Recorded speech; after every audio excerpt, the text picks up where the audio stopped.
No, we'll get it together. We'll get it together.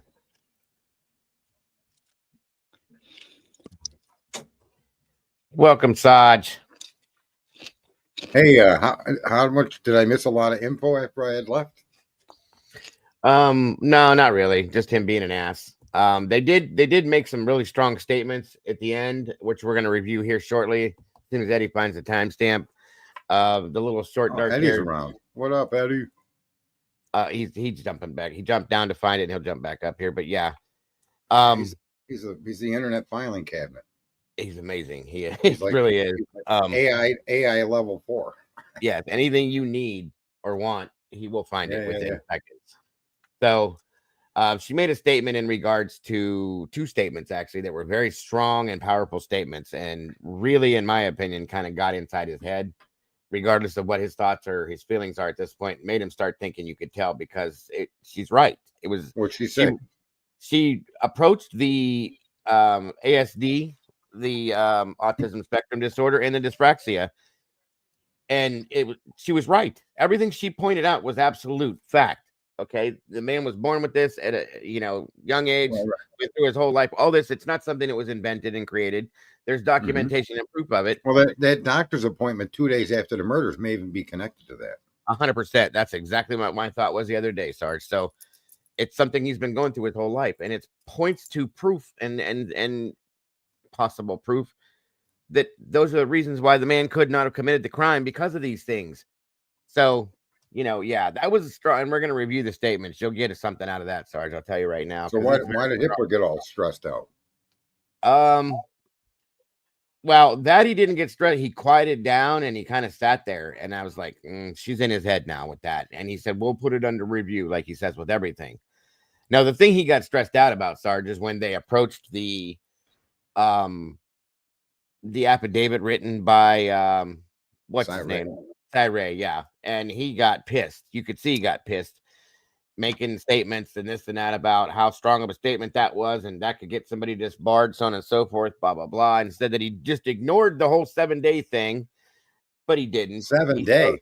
Yeah, that AT&T supposedly doesn't have that stuff after 7 days, and that was the big deal about it, and that Tyree ignored it. It doesn't exist, Sarge. It's bullshit. And the FBI can get whatever they want, whenever they want, however they want, and you know that. So the 7-day grace period that you have to have it by, or it doesn't exist, is bullshit. Sorry. They can get anything they need to when they want. That's their excuse for not being able to get it at that time. So they basically... So what is he claiming? That the government, the state didn't have advanced timing records? They tried to say... They went and said that AT&T, the GLDC, which is that unit that covers that kind of stuff, that department, didn't exist or whatever. Correct. They went around that. They didn't even use that, Sarge. They went and used a completely different entity, and they have his name in the document. So it has nothing to do with the GLDC and the 7-day period of time. It's something completely different. And that's all that he could stick with, was the 7-day thing, which tells me that they're right. So, So here's what I interpreted from Tyree was that there were records available. They even disclosed some of them. And they're arguing that those records are not valid, that you can only use the GLDC. Is that a fair assessment? Yeah. Yes. And it's completely Boyd Jackson. That's it. Thank you. Well, why would the GLDC record be any different than the original record? Well, it's not. The thing is there were other ways to obtain the information, is what they pointed out, that was never talked about. And that's what they did to do it. She claims she didn't. Bullshit. And Nellie went looking for that stuff too and digging on it. She says that the FBI Timing Analysis Guide 2019 says that AT&T Nellos holds this data for 90 days. Probably better now. 7 days is bullshit. There you go. Right. So, well, there's warrants requesting it too. So they did supply information with the affidavit that says that type of document was obviously available because they sought it.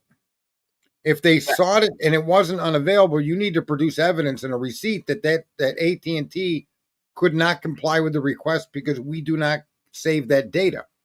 Right. You see? Yeah. And now they would have to come forward and say GLDC was stood up so that we could do that, and that didn't. So in other words, there needs to be a sound argument from the prosecution as to why those records weren't turned over. And if they were turned over, you need to now explain why they're not relevant. Like everything else these people did in Well, the and beginning that isn't relevant. that's it. And he said that it basically in that document, what he's stating is that he has proof. They went around the GLDC and used the other option to receive that Well, data. there was no GLDC to go around. That's what I'm saying. Yeah. They Yeah. didn't use that. That was not a part of it. They didn't. They used another method. They used that gentleman, Boyd Jackson, who obtains it. They have his information, the statements, all that other shit for it.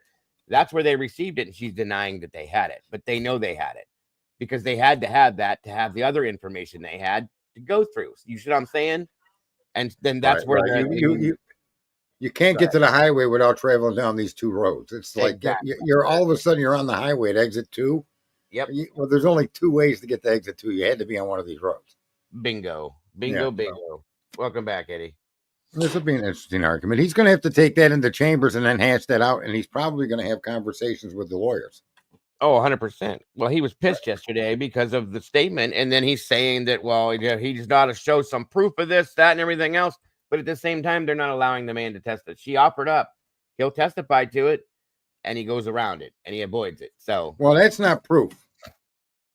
Well, he's got the stuff that he needs, basically. Proof, his testifying to it would be hearsay. Documentation that the documents could have or did exist is what they need to show. That's what I'm saying. Yeah, sorry, but that's what I meant. Welcome, Jamie Peace, and welcome back, Eddie. If you didn't hear me, bud. I heard you. Oh, Eddie. So, yeah. Stuff. I'll Hey, shut Sarge. up. You're good. No, I'm not. I can wait. I got the timestamp. We can discuss that at any time. You guys. Yeah, no. You guys had a flow going. I interrupted you. Honestly. No, you're all right. I wanted to hear it. I wanted to show you this anyway, Sarge. So, what was the timestamp, bud? So on your video, it'd be 4 hours, 20 minutes. Oh yeah. Shit, I did it again. I was right there. One moment. Mama bear. I'm gonna get a job doing this stuff, you guys. Kidding. All right. Yep, there he is with his arms crossed, Mr. Tough Guy. You gotta love this guy. Jesus. His parent. That is exactly what jurors are doing. They're judging the evidence. They're staring at the accused. They're looking for an accused to be remorseful and emotional at evidence that makes everybody else feel bad. And he is not capable of doing that through no fault of his own. And there is, I just explained to you that there are studies that have been done and there's case law on this, that it's important that the jury be informed. There's also a case law that says none of what happens except in the testimony is relevant. So how do I square those two things?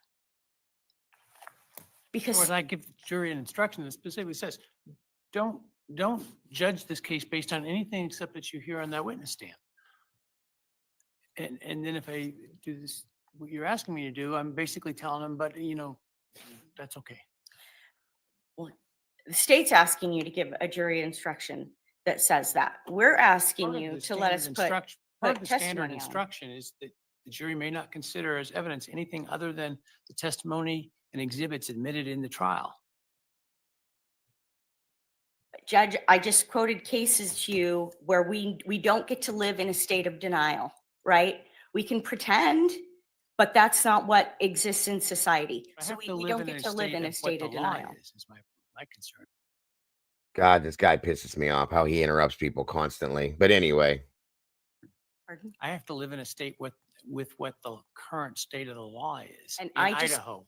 I just gave you examples. You gave me no Idaho cases. But Judge, you can have the courage to be the first one to set it right here then, because autism spectrum disorder is very real in our society. 1 in 59 people have it, 4 times more common in males.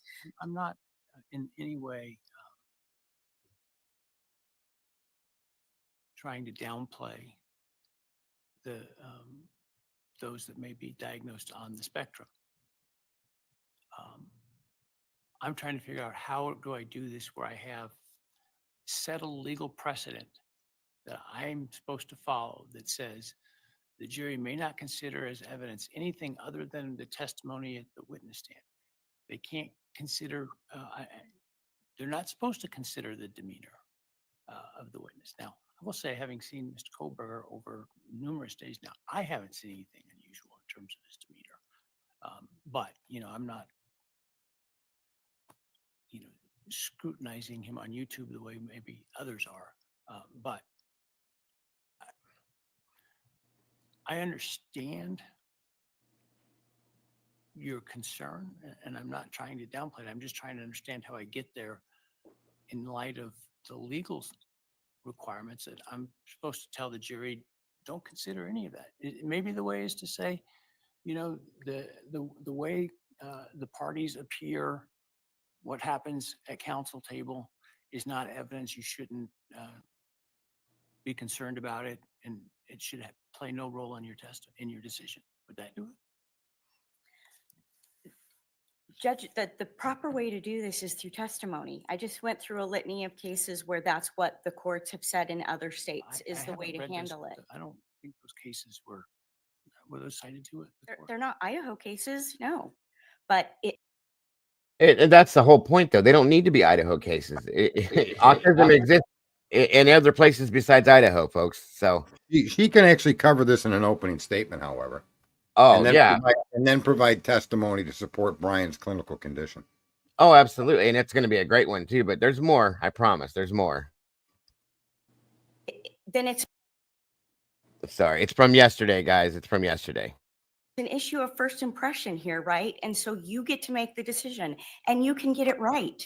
You can allow the testimony, right?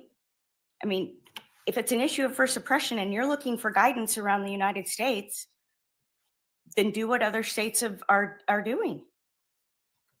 That's the solution, not a jury instruction.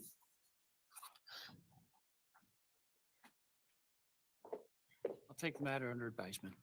The counsel cited cases that weren't cited in the briefing, so I'll need to look at those. He's going to fold.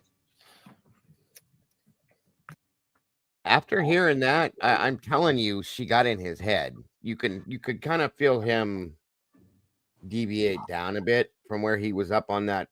You know what I mean? Well, this also connects to having his family in the courtroom, and that family in the courtroom is again the first impression.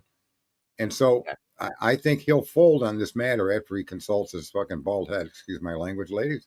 But I think that's what we'll see. I hope. If he doesn't want to be called out, he's gonna, he's gonna do something. In my opinion. Welcome, Miss your girl. I challenge you, Sergeant. He's not. If you by fold, if you mean he's going to side with the defense, then I would challenge that. Well, the you could just defense make a can friendly- enter with it. Can the defense not enter this in an opening statement and/or bring witnesses into trial to testify to Bryan Kohberger? Yeah, they can do what they want. And/or his. So, no matter how he rules, this will still. Unfortunately, she's asking him to do it right from the jump, so people don't get a preconception of who they're viewing and what he's like. So I think that with the other case law that she supported, the trend is to give this instruction in the beginning, and he does try to find middle ground. At least when I was watching it yesterday, whether we like the middle ground he picks or not, he does seem to be threading those needles. Right. And I think this may be an issue that he's, again, it goes to the point: if his parents, his mom and dad aren't in the courtroom, it looks bad for the defendant. Especially if they're alive, right? I mean, yeah. And everybody, like I said, everybody has different views on this as we see it. So yes, 100%. And I've seen it, like I said, Eddie sees it one way. I seen, and you seen it in another different variation. The man still, in my opinion, Sarge, I feel that he, in his mind, has his mind made up. He still has to follow law. He still has to follow procedure, regardless of what that is, and make it look good. If he does, have any of you ever watched Supreme Court hearings? I have, yeah. Have you, Eddie? No, I have not. Okay. What you'll often find is, just so people realize, this is obviously an adversarial contest, right? Yeah. And what you'll often find are judges that you think side one way or another, Yes. being harder to one side than the other. Yes. And in fact, they're not doing it because they're projecting what they believe.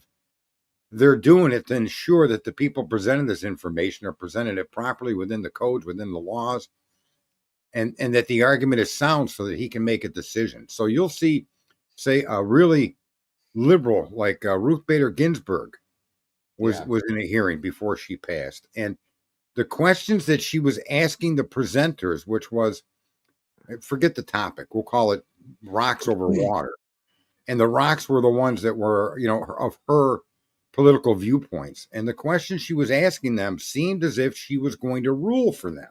However, in the final determination, she sided with the conservatives on the panel, and when she gave her reasons, they were sound and totally not, you would never have guessed that this woman would have done that. But judges will often do this. That's where I was. They'll get they'll get the defense or they'll get the prosecution, whichever side, and they'll be very hard on them. That's what I was referring to yesterday when I made the statements. Exactly, Sarge. That's how I see it per se right now. So my challenge to you is when you say, well, I don't want to put words in your mouth. I don't quite recall it, but something like he'll rule favorably, he'll give way. What did you say exactly to make sure I have it right?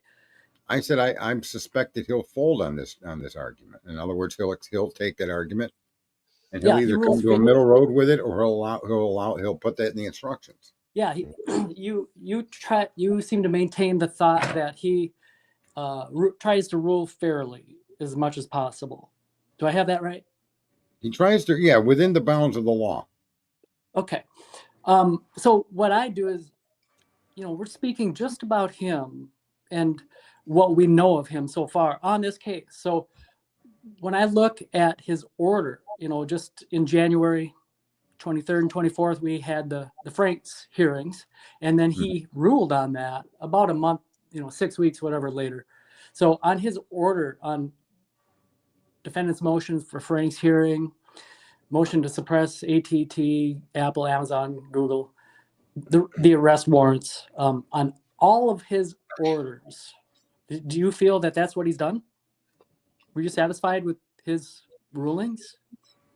Yeah, for the better part of the rulings, I am. I think what happens is it's got to be within the bounds of the law, not within the bounds of what we believe or feel or those 2 points exactly, believe or feel. So the law, because he shot it all down. Right, because now just what people don't also consider is that Judge made rulings and let all this stuff go through for all of that time. So he's taken a case where precedent has been set and opinions have already been established in the record. It's not his job to overturn Judge. So in other words, what people are missing is that this is, even though it's a different judge, it's a continuing process of the same case and different decisions that were made prior. I think the unsealing was unique to him, but that was inevitable anyways. In other words, Judge did allow all these documents to be sealed. He unsealed them, but that isn't in contradiction to the ruling of Judge. No, he just did it because he was tired of the bullshit. So what I'm saying is, try to look at it from what the law states. Should this be something he does because there's a lot of support what they're asking, and he keeps saying there's no Idaho case to support that, and they're asking him to set precedent in Idaho.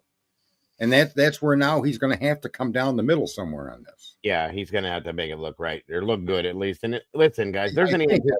Well, I have no doubt they're going to be able to, he's going to be able to have a written order that sounds legit. And again, I keep in my mind seeing this army of federal attorneys that are good at being able to do so, right? Mm-hmm. Is that what's going on? I don't know, but so prepare that all of these are going to get shot down. The majority of them anyway. Majority of what? These limines in order. No, he's granted most of them up until the time I left that. He was in. You don't know if he's granted any of them. Well, we do have. Hold on, I'll show you. Do. Yeah, we have some of them. They were written in. Hold on. Here's the result of some of that from yesterday, but you can't see it. But not yet. We don't know 100%. But there are. The IGG was, I'm sorry, the model of the King Roadhouse was included. The 911 calls left included. The immediate family members in the courtroom have been included. The text messages and statements are left in. They were included. The self-authentication of records is included now. This is from their website, by the way. Right. The improper expert testimony for Metalman has been excluded now, and that's under a stipulation.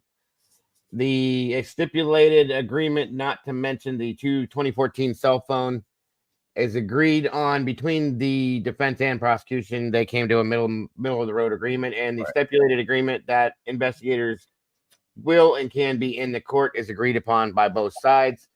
Everything else here has been, as of right now, excluded. Everything in pink has been the alternate suspect evidence excluded. Alibi. No, it's not. No, it's not.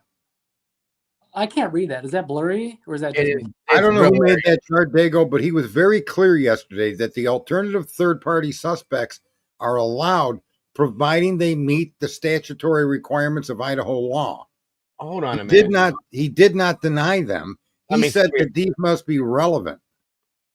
Also, with the car video of the traffic stop, he said they couldn't play the whole video. They can only take pictures from the traffic stop.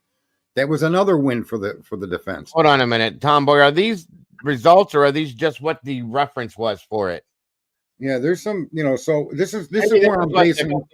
Don't hold on. Don't quote me on this. I think he hasn't ruled on any of this. Yeah, the green is what the No, he hasn't made an official ruling, but his statements in the court when it came to calling it transfer DNA over touch DNA. Just the reference. Then these aren't, yeah. Thank you. Hold on. Was that these parties would agree to that, and that if there's a slip there, in other words, he's not going to mandate that you call it anything because science allows all of those terms. The defense and prosecution both agreed to keep the word transfer. But if somebody says touch, he's not going to penalize them for violating the court order. You see? The same thing with the video for the car. Now, did he put this in writing as an order? No, but he did make his determination from the bench, and both sides agreed to it. Right. So what I'm saying, and let me clarify this real quick. This is just the read and the reference to it. It's not ruled on yet. So didn't you see that stuff, Eddie? That's why I'm saying that I believe what he's trying to do, and his job as a judge, is to rule within the bounds of the laws that are established in that state by precedent, and whatever's written by the legislator and made into law.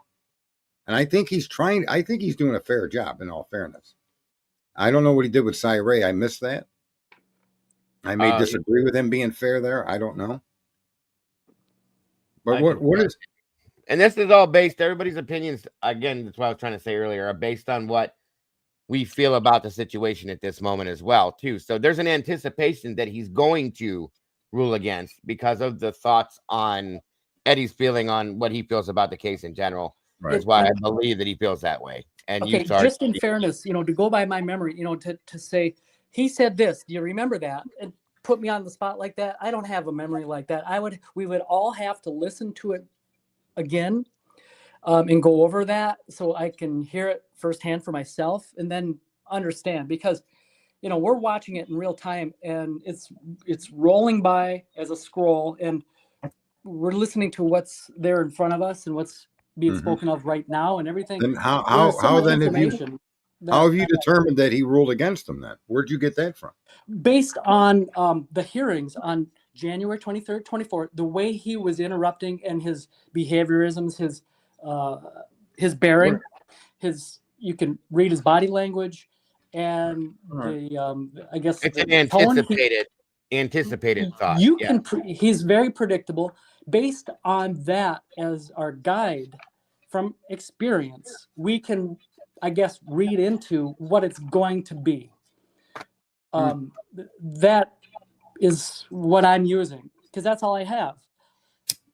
So and that's why I said people are ignoring. The biggest win that he stated yesterday that really surprises me, none of these streamers and all of these observers aren't paying attention to, is the defense acquiesced to the IGG being considered only a tip. That was stunning. And nobody even seems to want to talk about it. Nobody even bringing it up. Just think about the argument we had over the IGG. And Right. Barla is now acquiescing that it be called a tip. No more, no less, no explanation. That to me was the big problem with the IGG. And yet the defense is comfortable with that. That to me was a big pull for me personally, from what I watched in the Graces of Dago shows yesterday. And that's why I said yesterday, as far as my feelings on it, is I'm gonna maybe it's not a good idea, maybe it's stupid, but I'm gonna give it the benefit of the doubt and wait on ruling and to see what he goes with, because of, granted, I agree with Eddie in an aspect that his previous actions and his persona makes you believe I don't think he's going to do it. But at the same time, there's certain things that, in my opinion, he does have to follow the rule with. Okay, you got to listen to things and be fair in some aspect, whether you want to be or not. I'm just waiting to see what he says. He's got a problem with Ann, and we don't know what that is, and I don't think it's got anything to do with this case. Well, You I don't clearly know. can see some of the animosity towards the defense table, and that could be personal That's interactions with Ann. I mean, they may not like each other. Well, he don't like the other one either. He don't. Well, he did. you could be reading into that a little bit. Maybe it has nothing to do You're with right. it. You're right. Maybe- But I mean, the hostility is what people keep pointing to, and they're using that to judge his decisions. And I don't know what if I'm that's saying. fair. Right. And getting And back that's- to what we were talking about a moment ago, there is no doubt, Sergeant, that you seem to have the ability to absorb and understand fully what you're seeing. I have to go back and replay, and in the quietude of my own, presence, just focus on it, take notes, and try to understand it the best I can that way. So, Okay, no, that's fair enough. I mean, you may be right on a few of these with your predictions, the way he's going to rule. The only way we'd be able to do it on the panel is take the time and go over each one of those morning ones and look at them individually, re-listen to it, and then make our predictions at that point. But I kind of stand by what I'm saying is generally, overall, I'm not saying it's going to be 100-0, but overwhelmingly, the defense is going to get walloped by him. They're going to be let down, shot down, and when we do reactions the following day after the documents drop, the whole community is just going to be abuzz with how this stinks. can I just say that that's my prediction. I'm standing. I think that I see the community, even yesterday, paying attention to Hitler's attitude and demeanor rather than listening to the words that everybody's speaking out of their mouth. It happens, Right? yeah. So you have attorneys making arguments, and then you have a judge challenging that argument. That's his job. That's not because he likes you or doesn't like you. He looks like, I'm sorry, but he looks like just a common asshole anyway. Just his appearance, right?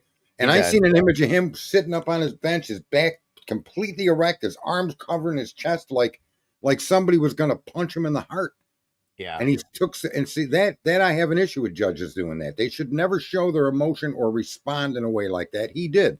And people are picking up and talking about that more than they're talking about the traffic stop, where he stated clearly that if you're trying to establish he owned that car, he owned that phone, and this is what he looks like, you don't need to play the whole traffic stop, do you? No. And the prosecution said no. He said, well, then you're going to use pictures from there. Does the defense agree? The defense agreed. And that's where it came to because Eddie, the defense's argument was that traffic stop is not relevant to the existing crime, and there's nothing in that traffic stop that would give anybody the indication that stop has something to do with this crime. They're months apart. And what that traffic stop could do is give people a prerequisite of judgment of Bryan Kohberger because of how he interacted in that traffic stop. In other words, it could be totally bad for him, and that's why the prosecution wanted to play the video. And Judge solved that issue by saying the video is not required. So he's stopping the prosecution from painting this picture. This kid's a dickhead. And here's the pictures. You can allow pictures to show that that's his phone. He was in possession of it. You know that he owns an Elantra. It's in the video. And this is what he looks like. It's in the video. And that happened yesterday. And that, to me, shows me he's trying to stay within the bounds of the law, and he's trying to protect the client from the government creating some false narrative off a traffic stop to infer that Kohberger's like some wacky weirdo, which you could infer. I guess some people say one thing and others say another. And so to me, that was a punch in the gut to the prosecution, Yeah, not the defense. I agree with that one too. And that's And what I'm saying. Some of these, as I was listening, I will say I'm with Sarge on this. That's why I said I'm gonna have to wait and give it the benefit of the doubt to see what the rulings are. We could be absolutely wrong, and Eddie's 150% right that he's gonna deny everything, but as he's listening, and that's what you got to do, is I was listening to the arguments. Granted, he's an asshole, like Sarge said. I said that yesterday. He argues everything. He's rude. He's just disrespectful. Okay, that's him. He does have a problem with the defense, which makes people believe that he prefers or is leaning towards the prosecution. It may not be, but the man still has to live by the law because he's a judge. Right. So, with that statement, like you said, he was absolutely, in my opinion, I do agree with that specifically. That one argument there about the traffic stop because of the There way was another big one too that he ruled Yeah. in favor of the Yeah, there was a couple that he said that when I it think came to the DNA being called transfer DNA versus trace or versus touch or contact DNA, he got Yeah. both sides to agree to stick with transfer, even though he said both of your experts call it touch DNA in their motions that you file. Yeah. He He said, did. so these terms all appear to be consistently used on this particular type of DNA. He said, and I'm going to ask both parties to stick to the transfer and not bring up touch or contact. And if you do, this isn't an order, but this is what we're going to agree to do. Stick with So there was another win for Ann on that. Right. And that's like I said yesterday, that's why I'm waiting to to put forth my judgment on what I think is going to happen, because it could be either way, folks, and it could be a little bit of both. I don't know, but if I were to go based on the man's personality, then I would say he's going to deny everything and tell everybody to go F off. That's my opinion. But I don't believe he'll do that because he can't. He can't. Okay. Wait till he steps on the prosecution during the trial. You guys haven't seen him do that yet, but watch during the trial when the prosecution steps outside of what their information supplied to the court about an expert or about how they're going to use something. If they vary from that at all, this Hitler's going to jump up and smash them down too. And if he doesn't, then everybody is right. He's already made up his mind, and he's working for the defense or the prosecution. And like I said, based on his personality, his actions, it seems as though that's it. And he is known to lean towards the prosecution in all his cases, typically. But none of his rulings thus far have favored the prosecution in any way that would go beyond the legal standard to break the case. Right. I got you. Right, because the whole case is circumstantial. We agree with that, don't we, Eddie? Circumstantial, 100%. Okay. Yeah. So that was why the traffic stop was so important to prevent being brought in, because now you're starting to build. The prosecution wants to build a narrative about who and what Bryan is to the jury. Well, you can't do that. That video has nothing to do with the crime, and you can't use that video and then refer back to that when you're doing your closing or you're questioning other witnesses. Did you see that video? Yeah. What did you think about how he talked to the cop? See, that can't be done now. So that was a positive statement. That's why I think if we listen to what people are saying and close your eyes, that's why I don't like watching video. I'd rather read a transcript. Maybe you're the same way, Eddie. Or I would rather listen to it but not watch the people. I don't care what their body language says. I want to hear their words. Right. And that is right. That traffic stop was about identifying him. They stated that yesterday too. And that's why they can use pictures from it, Tomboy. That was what he limited him to. Yeah. They don't need to have that whole video and hear his voice and see what his tone was or any of that, because that can be used and will be used against him by the prosecution. And they got that thrown out. So they can't do that now. Hopefully it'll be ruled that way. It sounded like it was. I'll say that. So we'll see. We will see. And like I said, you could be 101,000,001% right, Eddie, that's 100% what's going to happen. And I know why you feel the way you do. And I understand and respect that fully. But I can't imagine that this guy will do all of this being a court judge like this, and that the Department of Justice is not going to say, hey, wait a minute now, something's wrong. And they'll call it out, and they'll throw the whole case out if that's where the case. Weren't people making the same arguments about all the judges' rulings? I mean, let's be honest here with ourselves. Some of them. He was too lax. And the emotional context and I don't mean to be disrespectful, Eddie, but the drama that we see these people that it gets exposed, judges' movements and his acts and his forgetting and mentioning Kohberger, those stuff seems to get paid attention to, but the words and the laws that they're actually speaking seem to get lost on people, and they just, and it becomes this discussion for a lot of people online, of the drama, not of the fact. Mm-hmm. I know what you're saying. That hearing of that Supreme Court hearing before Gator Binsberg passed, you'd be stunned at that hearing. You really would. And then to find out that she ruled against the lefties when she's the biggest lefty of all was incredible. It was a discrimination case. Supreme Court hearings are way different, and if you've watched any of them, you get what he's saying. So they're different, but only in the aspect that there's no jury. But the judges in those cases, and even in cases like we're watching, you can easily misinterpret someone's actions on a bench as being biased, but you've got to look at the law. The defense wanted that excluded, Nelly. They want the 911 call out. Sorry.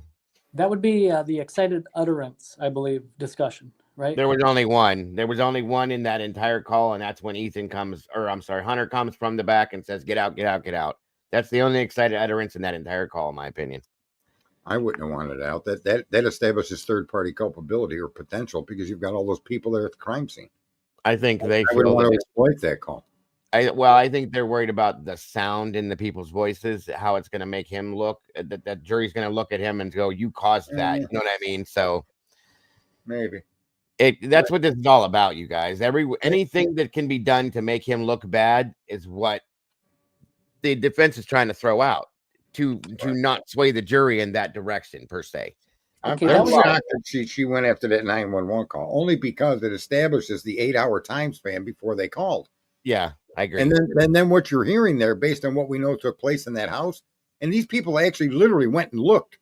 Mm-hmm. And you don't hear people screaming and trying to run or call, nothing. So to me, that 911 call is good for the defense if they're going to make potential third-party accusations. That was my thought too. Go ahead. Without getting into the 911, because we've all done that 100 times. But just to talk about it as whether or not he's going to rule for or against regarding, for or against in the defense's favor. The excited utterance, that 911 call, that was an afternoon one, right? That was after lunchtime that we heard that. I think so, yeah. Yeah. So any prediction, Sergeant? I mean, which way, without the advantage of reading his ruling on it in written document form right now, and I don't mean to put you on the spot. If you don't want to answer, don't. I understand. But how should he rule? I mean, on the 911 call, it should be admissible in court. The prosecution should have every right to bring that forward. Okay. 100%. And the defense should want it. I thought too. I was a little surprised by that. Yeah, I was surprised by it too. Only because that 911 call does open a lot of avenues for the defense to defend Bryan. Yeah, I agree. Right. Hey, Ms. Potts. Yeah, if their third-party suspect isn't the survivors, I would be absolutely beside myself. I don't know how you couldn't make them third-party suspects to this crime. Yeah. Right. Yeah. And what evidence do you have? The evidence you have, the suspects gave to you in their interviews, right? Well, based on his interaction with the defense, I put that down as a no. Or yes, depending on how you're looking at it. He's going to rule against the defense on that. Well, no, he already stated that third-party defenses are allowed in Idaho, providing they meet the criminal code of conduct. So in other words, I can't go into court and say, this guy Eddie has an Elantra and he was around that house that night. I would have to have more substantive information in order to make. If I'm going to accuse another person, I have to come with facts to make the accusation credible. Not credible to the point of a court of law conviction or even an arrest. I'm getting lost. We're jumping off the topic. Maybe we're talking about the 911 excited utterance, and the defense does not want that. And just based on his interaction with the defense, I'm predicting. So you think he's going to disallow it, or he's going to leave it in? I mean, sorry, that would be ruling against the defense. So yeah, he's ruling for the state on that. In other words. Right, but the excited utterance itself is not. I mean, it's not really highly detailed into the actual scheme of this crime. Right, these are events that took place after by a group of kids that were around that home. there's so much more the defense can pull from that information than worrying about the excited utterance, which I don't know at what point they're going to call this an excited utterance. Was it Bethany when she was on the phone? Was it the young man that uttered what he uttered? I don't know. I wish they'd have been more specific about what aspect of that call they were concentrating on for that utterance. Do we even know what that would be? Yeah, exactly. The whole thing, to include the neighbor that never saw anything but was told something, right? Right. Yeah, it's very interesting. But doesn't that show a disturbance of the crime? See, this is why I have a real issue with Ann arguing against that. But she's the lawyer and I'm not. So in all fairness, I am not taking a seat in front of Ann. But the idea that 911 call isn't valuable to the defense is a bit shocking to me. Now, maybe the defense just didn't want it to be used under the excited utterance. Maybe that's all they were arguing about, but not to deny the call itself. But if their argument was to keep the whole call out, that establishes crime scene corruption. Fair enough? Yes. Okay. So that would be a benefit to Mr. Kohberger. Contamination, yeah, not corruption. Thank you, Eddie. Same thing. Yeah, I know. I get my words mixed. No, and you never, your positions, to be honest with you, Eddie, interacting with you, I never feel offended or attacked or anything negative. I enjoy interacting with you. Likewise, thank you. I care about what you say and think because people listen to you. And, these judges obviously have awareness to that. They know that we're getting closer to the truth. And, I, short of trying to police what people think, I do my best to guide the conversation, in the most truthful way I can. And when I see the conversation kind of drifting a little bit, I want to steer it straight. So, well, and I'm a hound for trying to absorb the facts that are relevant.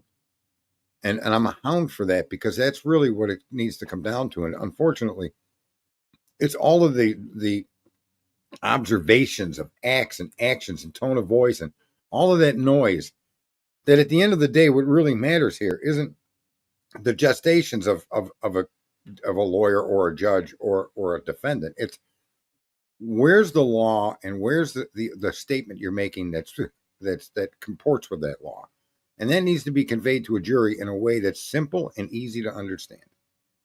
And that's what I'm looking for. So when Ann's making her arguments, like she got something wrong. She had the time wrong was it you that showed that, Eddie?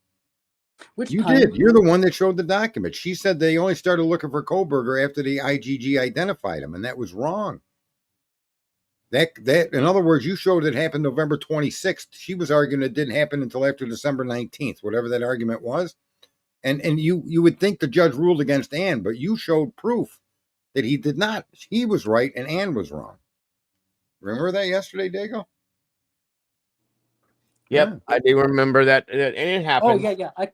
Okay. You remember that, Eddie? You're the one that provided the paperwork. Top of page 18, first sentence. I remember that.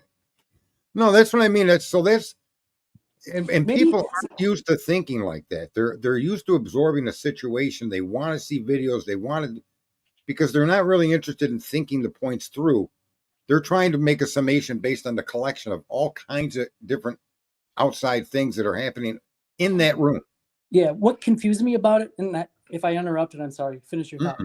Okay. What confused me about it is, okay, so, there's cat and mouse games being played. And if she said that, but doesn't believe it, and, if that is what she wants them to think that she thinks, and I used this quote earlier, why would she say anything about it? If this is a Charles Dickens quote, if she had the ace of trumps in her hand at the game of whist, why would she say anything about it? It will come out when it's played. So She did say that, yes, but I don't know if she believes that. They spent a great amount of time during the Frank's hearing, the closed portion of it, and we have the transcript, trying to figure out, and when they're examining Brett Payne, when they first learned about Bryan Kohberger, And she pretty much did get him to say that it was, they weren't looking into the other two unknown males because they had, I want to make sure I get this right.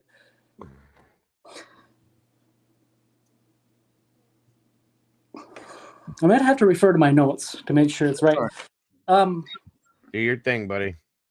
I wanted to say this though, that last example Go that ahead. we talked about with the dates of identification, Mm-hmm. the value of that is twofold. One is, Judge knows what he's talking about for the most part, and he seems to be up to speed because that was part of the Franks hearing.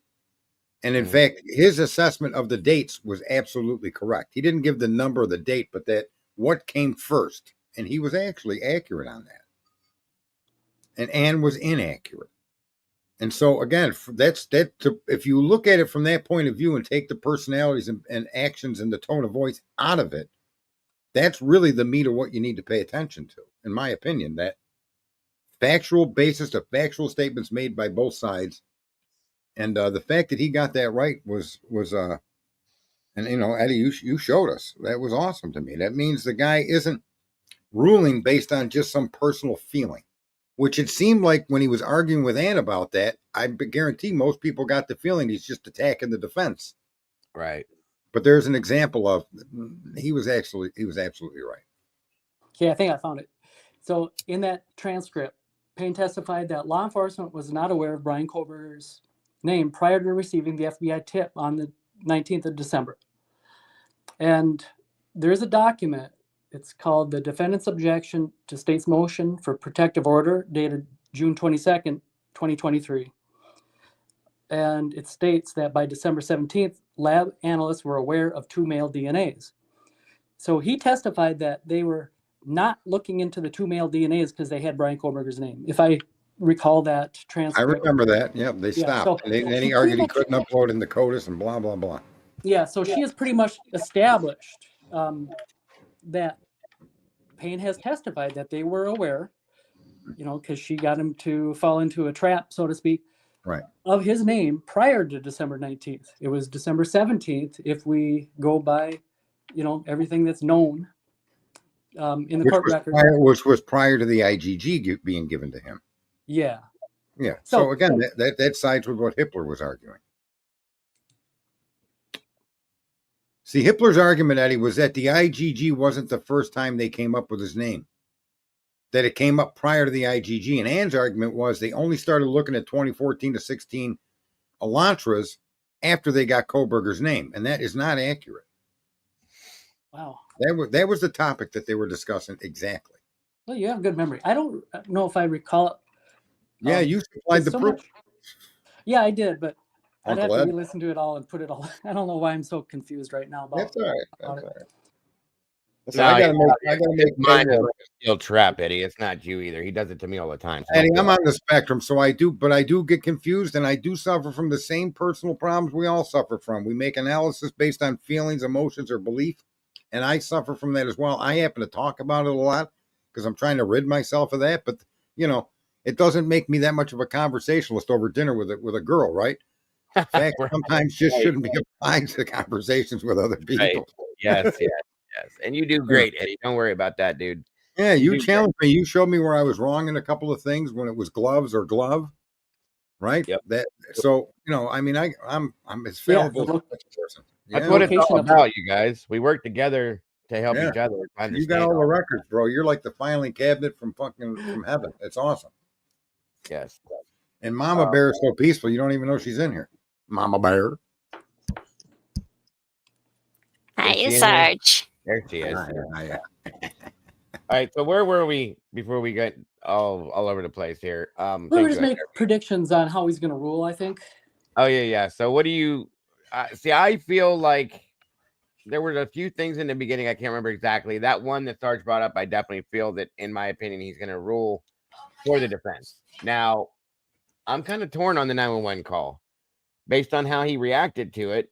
Yeah, but I think in either way, in my opinion, I think it would be good for the defense if the 911 call was left in there, even though they don't. And I know why they don't, because they don't want people the jury, not people, but the jury judging Bryan based on what they're hearing in the call. You hear a girl crying.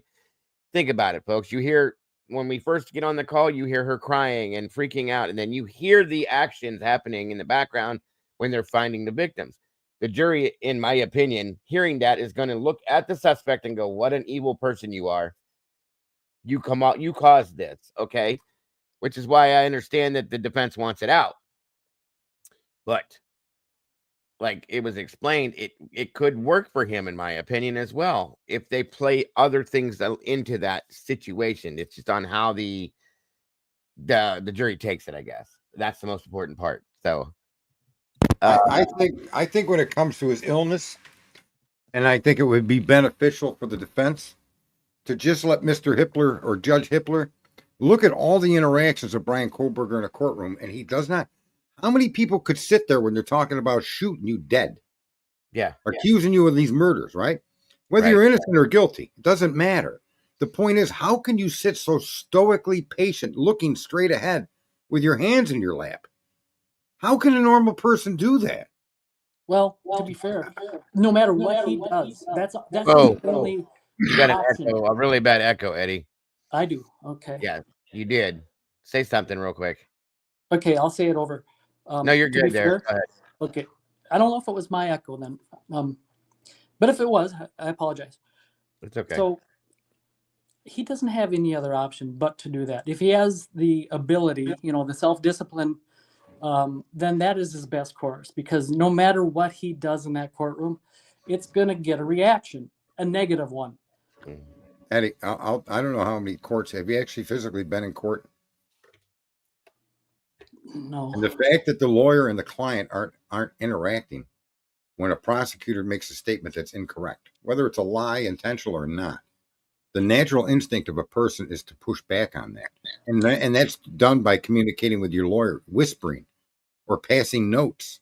You're not seeing any of that here. This guy's autism, they say level 1. My point is that his actions that throughout this entire process has been consistent with that diagnosis, whether you're a doctor or not. You just need to be a student of courts, and you'll see that his reactions are none.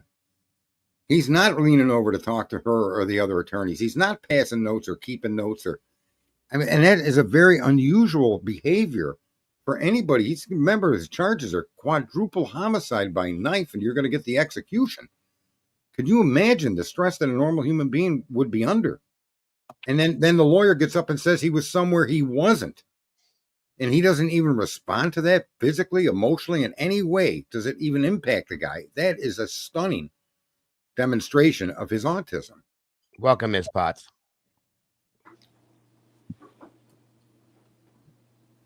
I don't think Judge is going to rule against that, in all fairness. Which one? I don't expect he will when it comes to the to the jury being informed of this gentleman in particular. I mean, if the kid were blatantly retarded, they would be advised of that. Mama Bear, check the back check, please. So, I Miss Potts. I'm going to pause here. I got to do some payroll. Hi. Hi, Ms. Potts. Welcome, ma'am. Hey. How's everybody doing? Can you hear me okay? I just want to make sure my audio's all right. You sound great. You sound great. Oh, okay. I had I couldn't hear you guys when I first clicked in. It was weird. You hear me? You hear us okay now?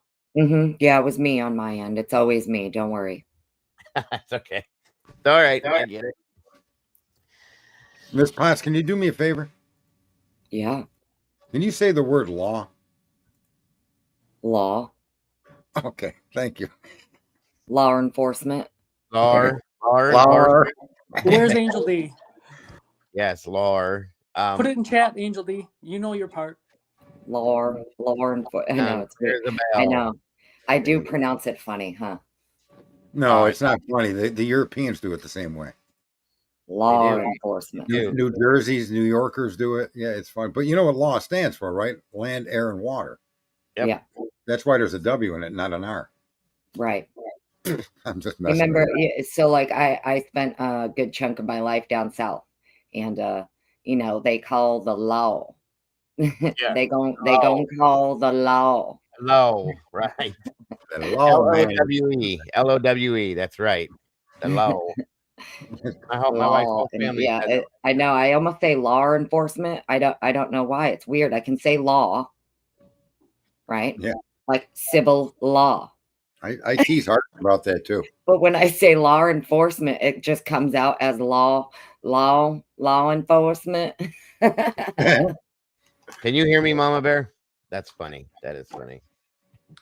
See, the reason I know Angel D is the one that types that whenever you say it, because I was in that chat, whatever that was, whatever if it was a live stream or what we were doing, but yeah, Angel D was typing it when you said it. Law right. enforcement. Guys, I'm stepping away for a few seconds here. Keep going with what you're doing. How dare and again, you?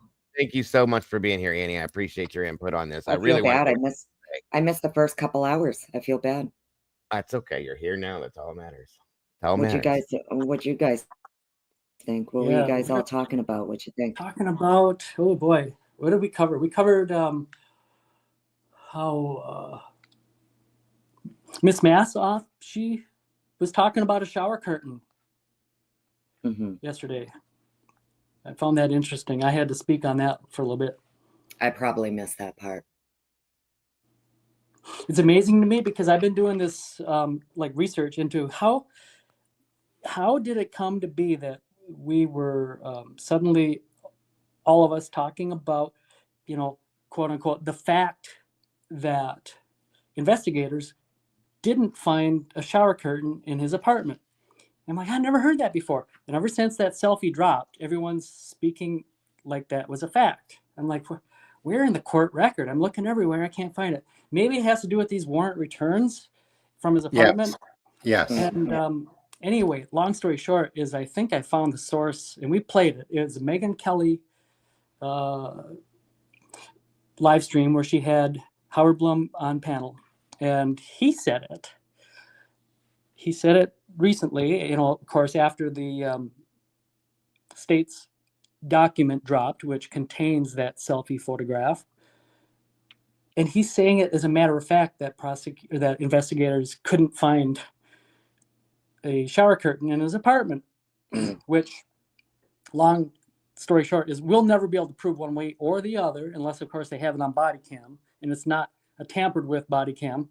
And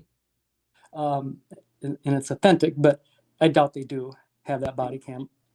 But regardless, it was a Spider-Man shower curtain, and he wore it like a cape. The power of this disinformation campaign has reached so far and wide that this it's like a myth, right? Urban myth or legend of a shower curtain is now become part of what's in the hearing April 9th that they're speaking about in the courtroom. Unbelievable. And it has nothing. The shower curtain has no bearing on this case whatsoever, unless, of course, it's the state going to use it as a suggestion,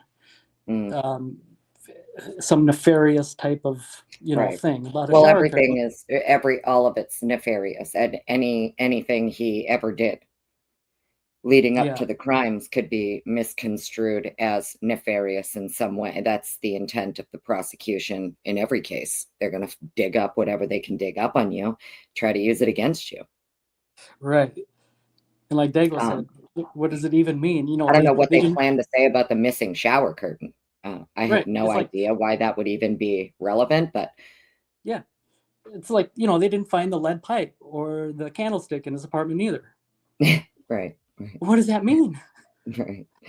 Well, I don't know. I do know yesterday for me, I got to say probably the biggest takeaway for me, and there's going to be a lot of people who don't agree with what I'm about to say, and that's okay. It's okay if they don't agree. They're not going to like what I have to say. But I think that it became abundantly clear that the judge in this case lacks the testicular fortitude to confront an expert whose affidavit he has a problem with to the expert who was right there on standby. And the whole point of keeping that expert on standby was so that if there was any questions that the judge had regarding this affidavit submitted by the expert, any issues The judge should have taken it up with that expert, and Anne prompted him to do so. He should not have been berating the female attorney for an affidavit she didn't write, she didn't swear to, and the expert was on standby to answer any of the questions.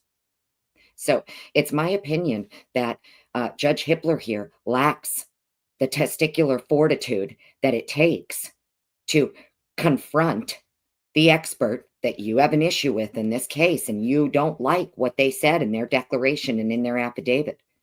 It would appear the entirety of Bryan's female defense team has more testicular fortitude than Judge Hippler. That's just my opinion. Because Cy was right there. He could have clicked Cy right in and said, hey, I think that the entirety of your affidavit sounds like a conspiracy theory, and I'm going to need you to explain to me why it's not. Know what I mean? The fact that this judge launched an ad hominem attack from the bench against a sitting expert witness and did not afford that expert witness the right to rebut the attack is out. It's so wild. It's like the wild, wild west. I call it the basket, just another one to put into the basket. I mean, at what point are we going to identify what's happening here? But yeah, we were talking about. How about some multiple choice answers and we can all get in? There's an echo. Is it gone now?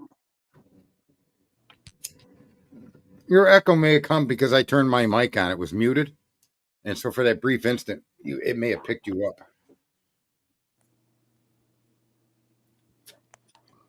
I muted just in case it was me causing the problem. It's usually me. I'm usually the problem, friends. I think it's gone. What did you think of that hearing there, Miss Potts? Did you watch it? Oh, yeah. Okay. I mean, like I said, the biggest takeaway for me is that this judge is clearly incredibly biased. He thinks it's his job. I don't know why, but he appears to think that it's his job to act as the prosecution.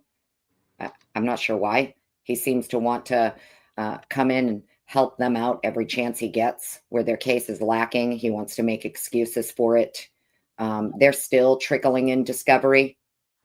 Months after the deadline, there's been no admonishment from the bench on the state for that, which I find very interesting that he would launch an ad hominem attack against an expert.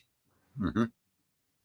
But he has nothing to say to the state about their lack of disclosure so far past the deadline. Right. And I do think there was a couple of little bombs we got, though. And oddly enough, it was Hippler who forced the defense to admit that one of their expert disclosures is going to argue 2 weapons, 2 perpetrators. Right. And their medical examiner is going to disagree, apparently, with some of the wound patterns, apparently defensive wounds on more than one victim. Yep. Yeah, whoever committed this crime or whoever's, even if Bryan were involved, doesn't appear to be a single assailant. Mm. Well, it's interesting, too, that she said it just so happens to be one of the suspects that her team has been investigating is someone that they just recently found in the fucking tips that the state, all those tips. Yeah. The state said led them nowhere. Well, would you look at that? Her main suspect happens to be in those tips. Yeah. Interesting. Trials should be interesting. And I got to tell you, I feel like whoever did this, they're very volatile right now. Okay. Especially where now she was forced. I mean, this man basically tried to make her argue her entire case at a motions in limine hearing. Number one. Number two, he forced it out of her that her experts are going to argue 2 weapons, 2 perpetrators. And he forced it out of her that her defense team is investigating fully the alternates. They know their names. They know who they are, and they're looking at them. That means that these people know. These people now know for sure. They're going to be very, very volatile. Well, knowing and doing anything about her line of questioning or her evidence will take place in the court. I mean, I don't feel like that should be considered like threatening that they know that. And here's the point that Hipwood was No, I'm trying. talking about the people who actually did this. Oh, If now what the they know that defense is, someone if might what be the on them. defense is, Oh, if what the, right, those people are now fully aware they're that they're being investigated. That if was they're, a good if Because they're point. they paying live attention, right? If they're paying attention. If they're paying attention. I think they are, Sarge. I think they've followed this from the beginning, and I think based on the statement she made yesterday, Annie, that's a good point. I was going to bring that up later. That it's been pointed out now more than once about possible, that extra statement brought out from before about 2 suspects, 2 weapons. That there's other suspects, that they're alternative suspects, so on and so forth. All of that. I think they've been watching this from day one too. So yeah. Well, Annie, you know the law somewhat. You understand the law, or at least you can reason through it. And you do know that in the state, to bring up third party defense, that it has to meet specific standards in the law, or you can't use it. And Yeah, that's they what have Hipper to- was digging for. That's what he was trying to understand. What are you doing? Who are you? Have to have evidence that would provide a reasonable person to take your information as factual. You have to provide facts to this court that this Right. person is an alternative perpetrator, right? Well, you So have to that's what he remember was. though, too. That's what he was chasing in that. Yeah, but you have to remember though too, it wasn't even the defense who filed the motion in limine for the alternative perpetrator. It was the state. The state wants to deny it. The state didn't want them to be able to present any evidence of an Right. alternate unless they name that person and they proffer evidence. Right, which they're going to And they have have to. to give an offer of proof to the court. And she Right. was saying in their reply, a reply was an objection, but it wasn't really an objection. They agreed.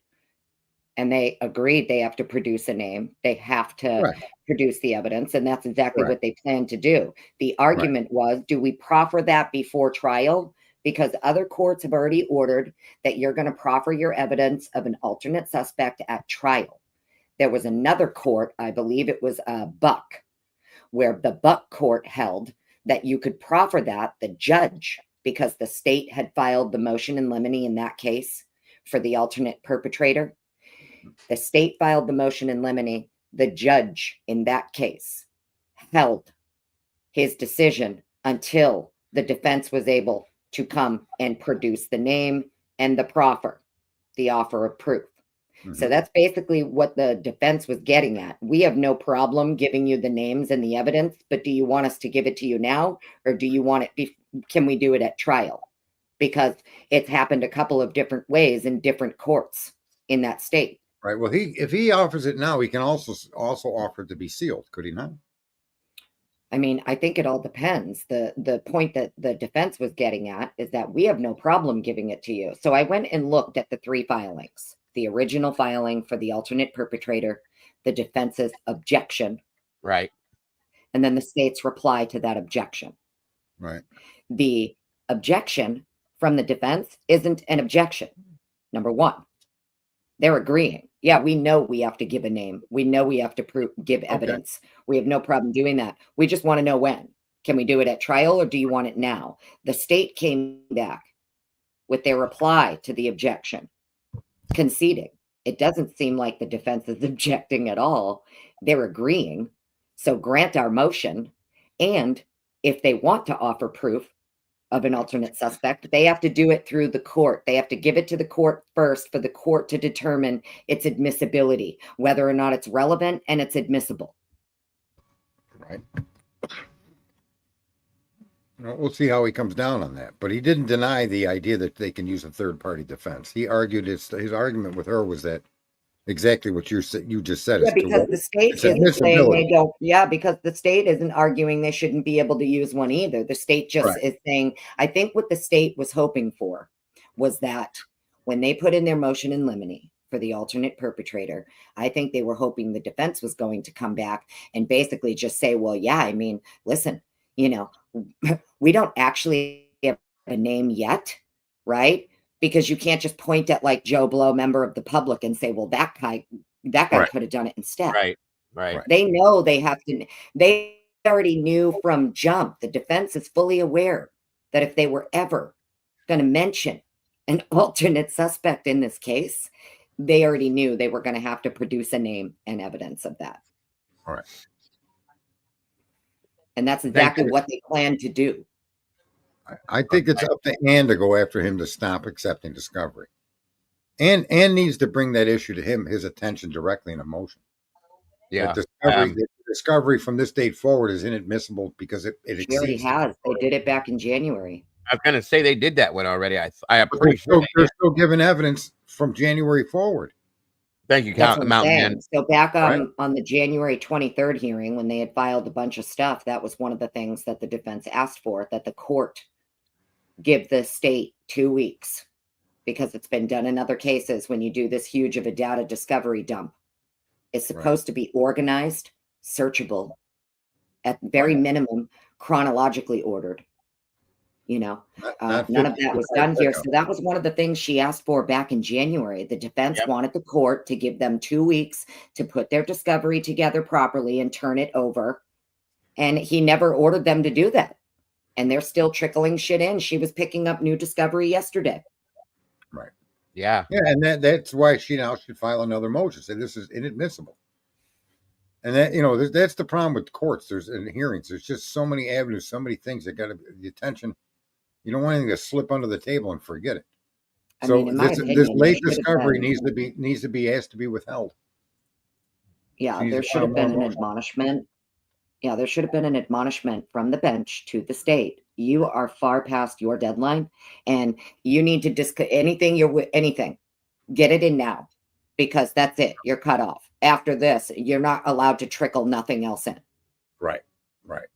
And let me ask you guys this, because then I got Agreed. here's a question. I read somewhere earlier, I think it was in your chat, where Bill Thompson admitted they have nothing to put Bryan Kohberger in that house. I saw that. I thought in your chat or somewhere I saw that. And I don't know why or who said that, but is there any relevance to that statement? Is it something I should chase down, or is it just somebody talking shit? What was that you said? The judge that Bill Thompson admitted that they don't have any direct evidence placing Kohberger in that house.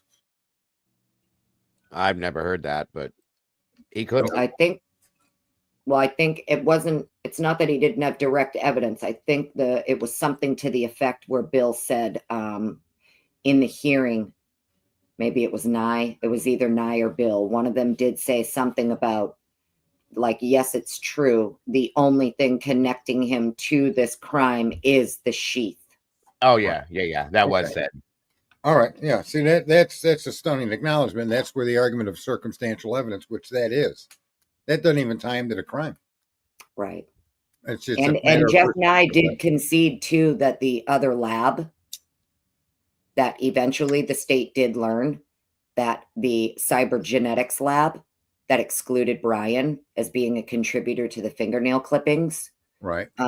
Nye conceded that Bryan was absolutely excluded, but it's ISP who doesn't want to change. Yeah. Policy. Yeah. I posted in the chat room. I said, so law enforcement won't follow the policy of websites that promise Americans privacy. Those policy don't matter. They're going to rip into your database and look anyway. But when it comes to the idea of statements and policies from their lab, they're going to apply and adhere to them. Right. I mean, what a double standard these little bastards are playing. Mm-hmm. Right? Yeah. It was just interesting the way that they put that one forward, that Nye's conceding, yes, we know he was excluded, but that's irrelevant, Judge. So what? He's excluded from all of the other DNA evidence in the home. That's irrelevant. We have this one movable object that has his trace DNA on it, and that is what matters. Right. And from their prosecution stand of view, that is their focus and that is their opinion. Right now, they've got to turn that opinion into a conviction, and that's where the case falls apart. Good afternoon. All the other samples, sorry. You're okay. All the other samples, any transfer DNA case that's ever been appealed, and most of them are won because other crime scene DNA was not sampled, and identifications weren't made. And because there was more DNA, how do you say if 6 guys go into a house and someone stabbed to death, who wielded that knife? You don't know unless somebody tells you. Well, I got a funny feeling the defense here knows exactly. I suspect they know exactly. I mean, the fact of the matter is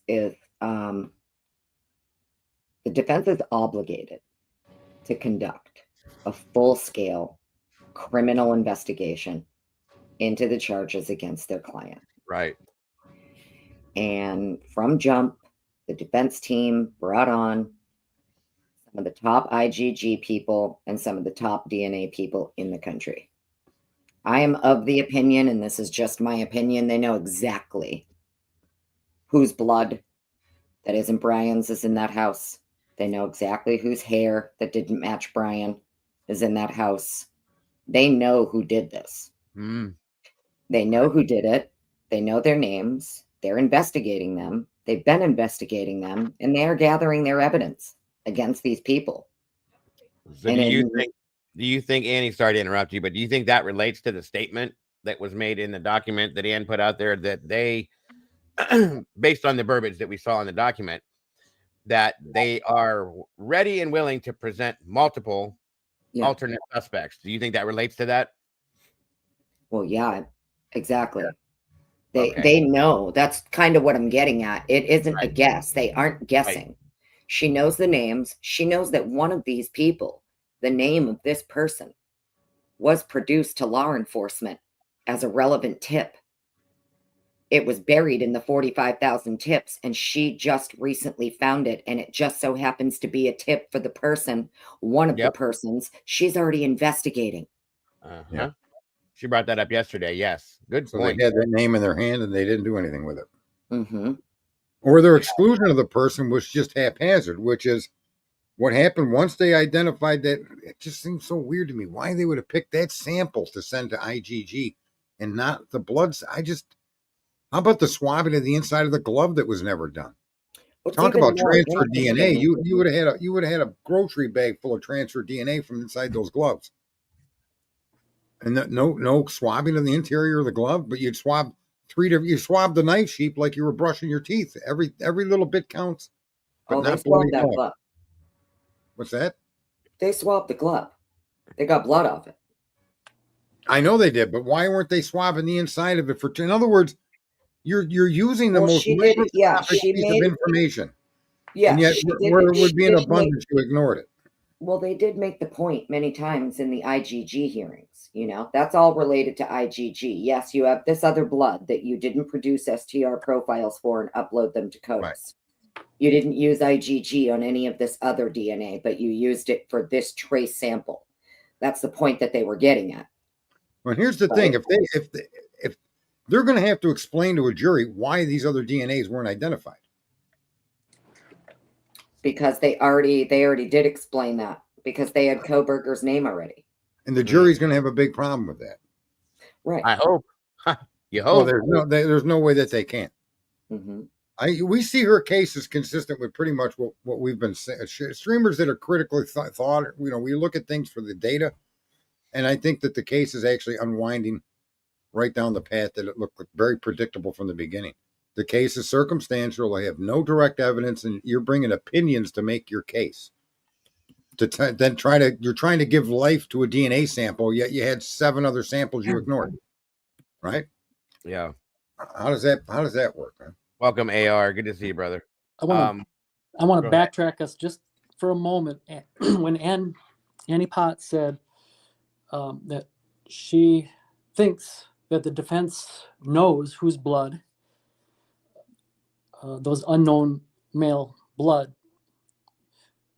See, the concern for me is they may know whose blood that is, but the problem is, can they prove it, and can they prove it as such? They don't have to. Well, I think they can prove it, because if they can identify if they identify my blood at that scene on the railing, right? But my point is, they're going to be able to prove it with the discovery that the state turned over, that there is DNA evidence of an alternate suspect, and it's in ISP's own lab reports. But it doesn't exist anymore. So the defense... It does exist. It exists. Absolutely. Yeah, there were 3 to 4 other male profiles uploaded to CODIS prior to Kohberger being arrested. CODIS keeps those profiles. How is it Those stay there. They get compared to How- more as more profiles are uploaded on a Yeah. daily basis. CODIS is running Yep. everything new coming in and comparing it to what's already in there. And the fact of the matter is, the defense doesn't need permission from the court or the state Right. to subpoena CODIS. Okay, so how do you square that up with? They've asked when Bill Thompson said they've asked for DNA workups on other people to the extent that they don't have them, they weren't done.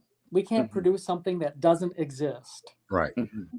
She's referring to the identification of the sample. Right. But then even Not though that it wasn't uploaded to CODIS and unidentified, unknown male, right? Yeah. That means it went through CODIS and it doesn't hit in CODIS. That's all they did with it.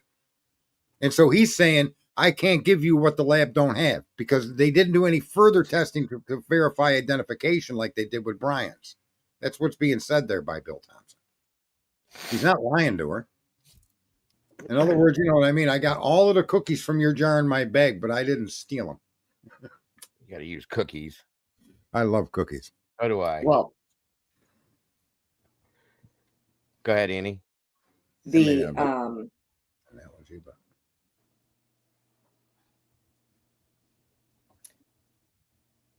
the 3 to 4 other men's profiles uploaded to CODIS, right?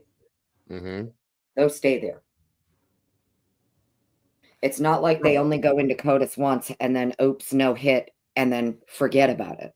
no, They stay there. Yeah, they stay They there, right? stay there, and they're compared to when new DNA is uploaded. And CODIS will alert somebody So, if they get a hit. Hang on. If you already have 3 to 4 profiles that you uploaded prior to his arrest, his defense team a year down the road realizes none of this other blood DNA was tested in the home. There is absolutely nothing to stop the defense. Okay, yeah. It can, those other profiles collected from the scene can be uploaded to CODIS for comparison of profiles that were already previously uploaded. That's number 1. Number 2, lab report 3 from Eric Seat, ISP. Gotcha. It's a lab report for DNA data of an alternate suspect. And it was a YSTR testing that was done. It was a mixed sample that Eric Seat was working with. YSTR testing had to be done on that mixed sample to pull a male profile, and that male profile pointed to an alternate suspect. And it's in his lab report. There were a few alternate suspects. One they identified and they tracked down. Well, the point I'm getting at is that Eddie was asking, how would they even prove it? How would the defense prove it? They can prove it with ISP's own lab reports. Yeah. That they had blood and DNA samples that were mixed coming back as men who are not Kohberger. Right. Know what I mean? Yeah. Absolutely. Wait till she nails the timeline down. You're Is going to it- find that the kid had minutes to do this. Yeah. Sorry for That's, interrupting. thank you for putting that out there, Annie, and making that understood, because that's a lot of people don't, you know, me included, understand all of that sometimes, you know, as much as I read through these things. I mean, that's why I'm so grateful when you're here, because you understand these documents to 100%. Well, the thing with CODIS too is like they have very specific standards of a profile that can be uploaded. A couple weeks ago, I called my local state crime lab and I got to speak with a lovely young lady there who handles everything for CODIS. So she works at the state police crime lab. Anytime DNA is collected from a crime scene, it has to go into the CODIS database. She explained exactly how CODIS works, what the standards are for it. It can't be DNA from a victim, number 1. You can't upload a profile into CODIS if it's coming from the victim. Right. Okay. The other standard was it can't be like the boyfriend or something. It has to be related specific to the crime scene, was the point that she was getting at. Right. They have very specific standards. Law enforcement uploads it as a law enforcement, almost like with the DNA databases, it's a law enforcement kit. It is specifically designed to take multiple profiles from a crime scene. Right. That was the other thing she explained to me, that CODIS is specifically designed to take multiple, because you may have multiple perpetrators. So you want to be able to put all of that into the database. And remember in the beginning when all of this extra DNA, we knew there were other male DNA samples, and I said that them samples have to be relevant to the crime scene or they wouldn't be collected. They wouldn't even be mentioned in the report as being other male DNA. Right. It has to be relevant. In other words, you can't take DNA from the site the 3 to 4. You can't go to Whatever the those 3 to 4. Go ahead. Whatever the 3 to 4 profiles were that they uploaded prior Right. to his arrest weren't people's cigarette butts from the street. It wasn't, surreptitiously that was a collected big DNA. It came directly from the crime scene. Right. And it has to be in relation to the crime scene. It can't be the washing machine in the basement unless there was something to lead you to believe the perpetrators went to the washing machine or somebody was killed on a washing. In other words, it has to be relevant to the crime. Yeah, because otherwise they'd be running how many samples? There was a point you there wouldn't be able to get out of the house. Right. And that was a big argument early on. They're like, you can't possibly know that. I was like, well, yeah, you could just commonly use common sense. They're not going to swab underneath the bed of the empty room.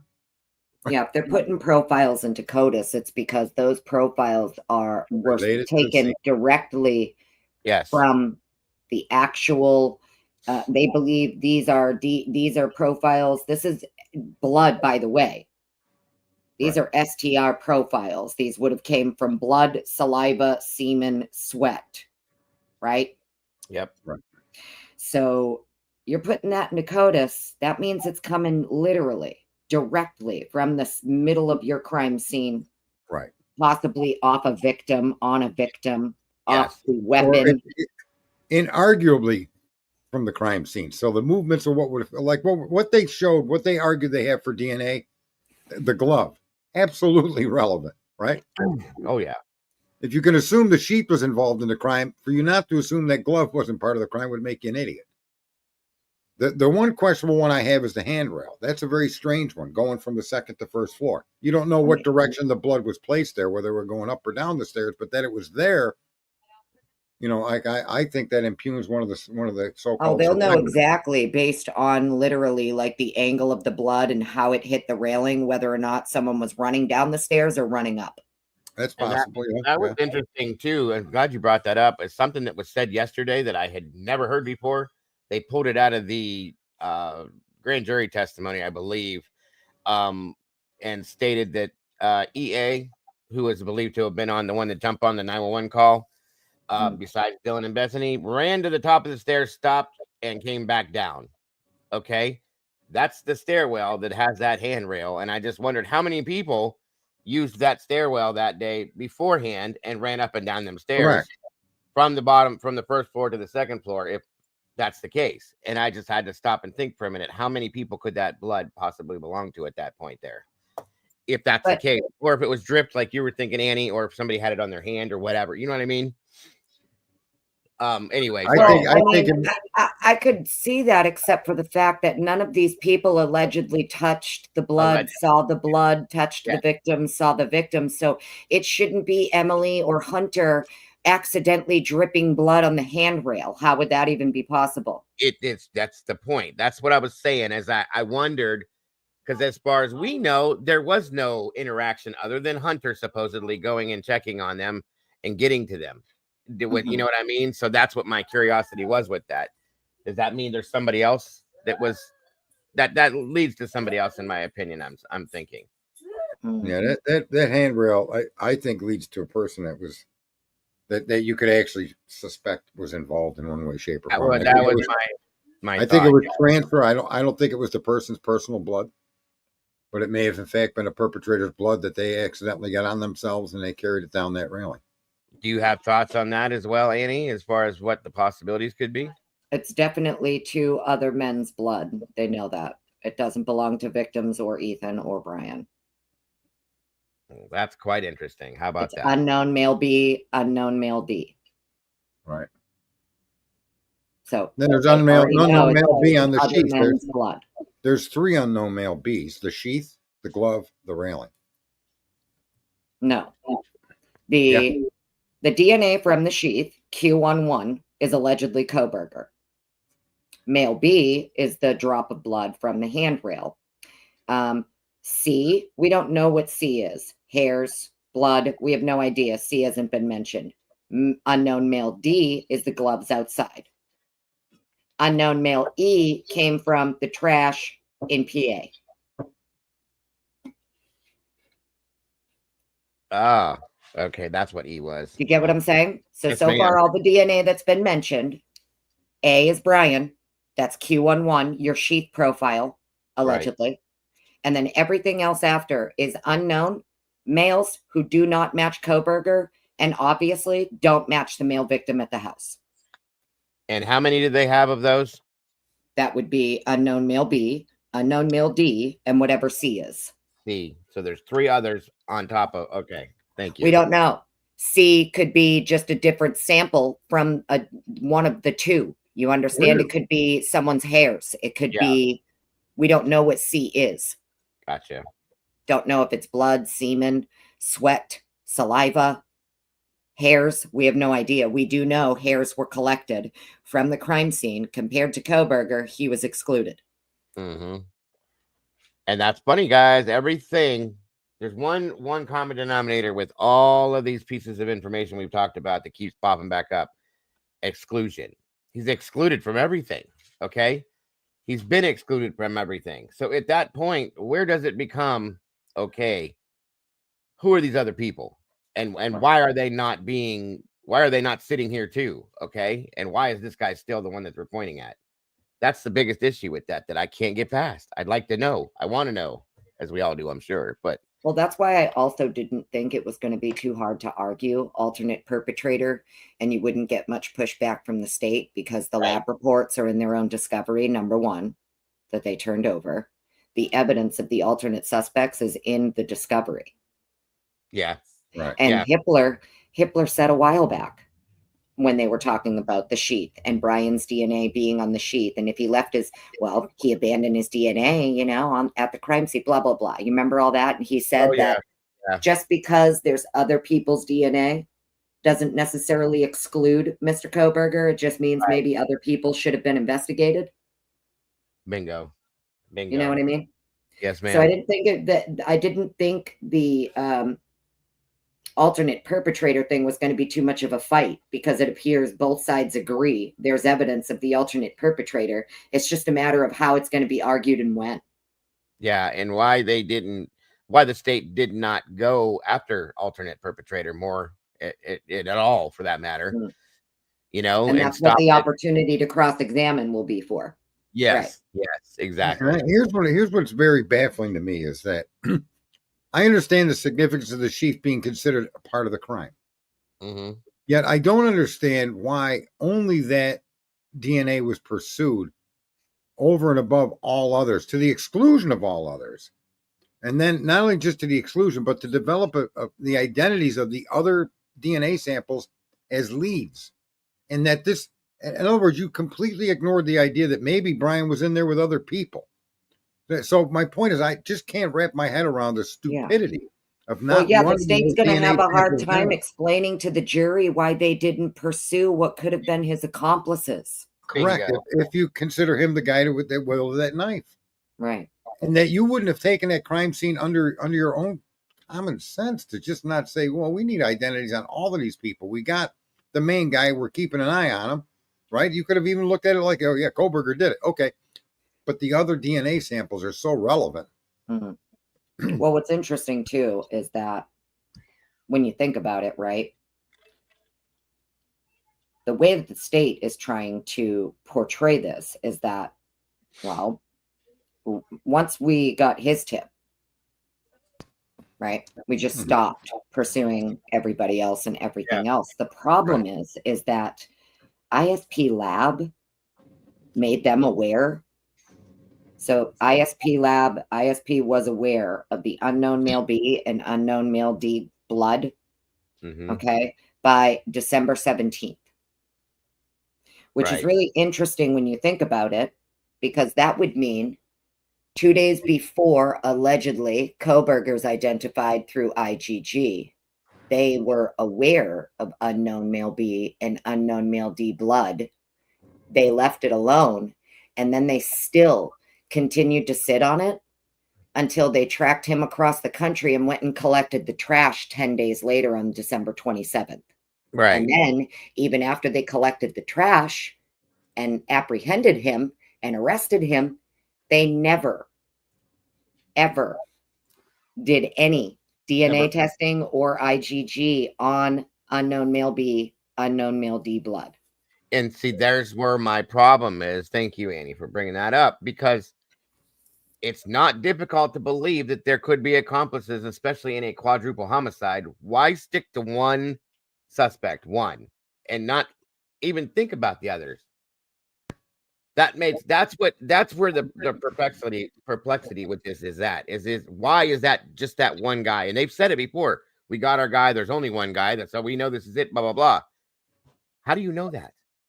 I just think it's super interesting that the state does not want, in any way, shape, or form, for the defense to know how and when. Yes, they got to Bryan Kohberger. Yep, that's the roadblock and the brick wall that has been smacked every time. Why is that? That's a great question. There's in my very humble, uneducated opinion, she would, you think, by now understand the why, even though she's not getting it from the defense or the court isn't pushing her. She probably does, Sarge. I'm sure she understands why that they laid their treasure. Well, I guess the point that I'm getting at here is, if you're the defense, you know how and when, but for some reason they don't want to tell you. Right. They don't want to admit it. They don't want it to be on the record. They don't want it on the record. Well, they can't put it on the record, of course, because it would just bring the whole system down. I don't even think so much that. I think it really has to do with the fact that, when you think about it, right? Mm-hmm. If there's only a couple of reasons why the state, in a case as big as this, especially where they're opining that this is he's the only one, it's only him, blah, blah, blah. Right. The fact that they will not cough up the how and the when of exactly what day, what tip, what piece of evidence exactly tipped you off to Bryan Kohberger. They will not cough it up. They want to keep hiding it. There's only a couple reasons you're going to do that. In my very humble, uneducated opinion, it's very prejudicial to somebody. Yes, ma'am. Bingo. Same thought. I don't know who. I don't know if it's prejudicial to the state, to law enforcement, to Bryan, to victims, to survivors. I don't know who it's prejudicial to, but it's very clear that however they got to him, the date and how, they can't cough it up. I don't know why that is. Something, in my very, very uneducated opinion with this, something or someone is being protected. Something, for whatever reason. That's how I feel about it. And that's where I've been with that for a while. It had to have happened early on. And I say that because early on was when they expanded the scope of the search for the car from 11 to 13 to 11 to 16. So that would be the timeline, the schedule under which I think they began their focus on Bryan Kohberger by allowing those 2 years to be included in their assessment. Mm-hmm. So I think if there was any shenanigans, it had to start with moving the identification of the vehicle to a greater amount of cars, which would allow them to place somebody in that seat. Why, I don't know. Doesn't make sense to me. I cannot identify from their photos anything more than a 2011 to 13 Elantra. There's no way to say that car on Linda on that road there, the one in that motion, could be anything but that. Yeah. There's no way to in other words, there isn't a parking light or a reflector light on that white bumper, and only between 14 and 16 did it get moved there. It was always down in the black air dam on the 11 to 13s. So you would have some hint of red because this is an infrared camera. It would show, just like it shows the taillights are red. It would reflect. Any light that hits that, it's made to reflect. So you cannot take this make model chart number 3 and come to any conclusion beyond 11 to 13. It's just not possible. If that's an Elantra, let's just say, confirming that that's an Elantra, you can't say 14 to 16. Just Beth, no they did change the car year. They started with one and then they ended up at another. It was done by the experts that were following that. So that did happen, by the way. Well, I do remember at one of those last hearings with Hitler, not this most recent one, but the one where Maori was called up, and Elisa Masseth is asking Maori to explain his interactions with Special Agent Balance while Special Agent Balance is on the phone having these phone calls with Apple. Okay. And Maori testifies that the conversations that Special Agent Balance was having with Apple related to Bryan Kohberger had nothing to do with MPD's investigation. It was for the FBI stalking investigation. See? So, you know, it's very clear, in my opinion, that how they got to him, everything that they got for information on Kohberger likely came from the feds very, very, very early. But however the feds obtained it, that's exactly why they can't say. Because it would be, it's incredibly prejudicial because a lot of what they do is, people would not be happy when they find out that, you know, like we're recently, think about what we're learning here. Not only are we learning that if your DNA, even your trace DNA, is recovered somewhere where a crime has occurred, and if they want to know who you are, they will literally pretend your DNA is theirs and put it into databases they're barred from to get the information they want. Yep. Same with AT&T.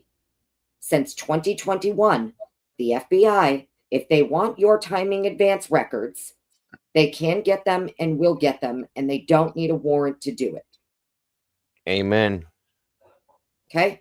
So what we're ahead. learning here is that it appears what happened in the very early stages of this case is the FBI was doing all the work. They were the ones backdooring everything, backdooring all the information, which makes sense why the state can't say, well, yeah, this is how we got to him, and this is exactly how, and this is exactly when. Because it would probably likely prejudice the FBI incredibly because the work that they're doing to allegedly catch people, right? Yeah. If the way that they have to do it is not by real investigation, but by violating their oath and our rights to do their job, are they really doing their job? No, I take exception with rights. We don't have rights. They have a guardrail. They're not to cross. Those are not rights if you do it. So right? Those are the government cannot cross these limits, and they're doing that constantly at the FBI. And that's been on display now for I think that's why they don't want to say the how and the when of how they got to him. Because it's not them who got to him. Right. Do you think it could relate then? I know this is a little off-sided, but with what you're saying, if we back all the way up to the very beginning of when this case started, and we were told that the FBI was on the ground in Moscow involved in something before this happened, do you think it could relate to that, Annie? Possibly?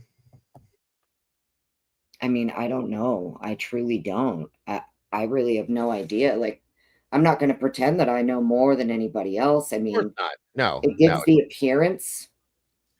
I guess the point that I'm getting at is, you know, however they had his fucking name, however they got to him, they don't want to say it. No, not at all. And the only thing I could think of is because it's highly prejudicial to somebody. We may know how they got to him. And how's that? And that may be the case in Pennsylvania.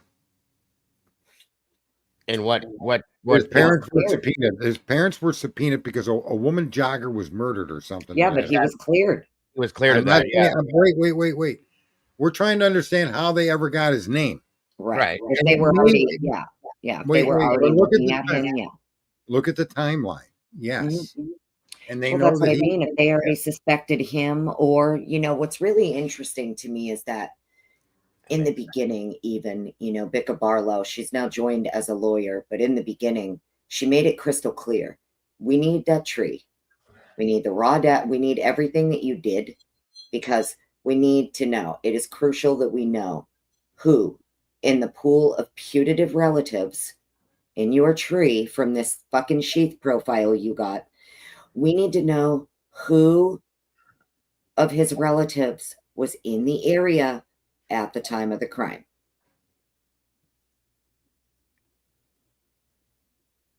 That's what she was asking for June 23rd, 2023. Bicca Barlow.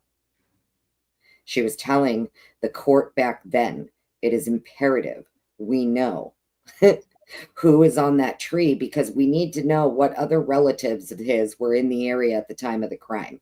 And she even made it a point to say relatives that are not known to him. There could be relatives on his tree that are not known to him. right. We all have that. That wouldn't be unusual at all. Bingo.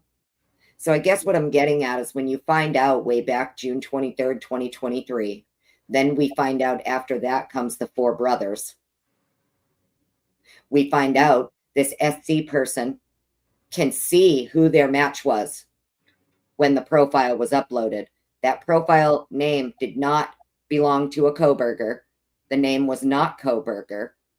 And the SC could see their match. So whoever SC is, SC knows who their match is for that profile that was uploaded. Do you understand? Mm-hmm. So there's someone out there with the initials SC right now, if it's an actual person who could see they matched to the perpetrator profile. And whatever that profile was related to the four brothers and SC and all of this, it's not Kohberger.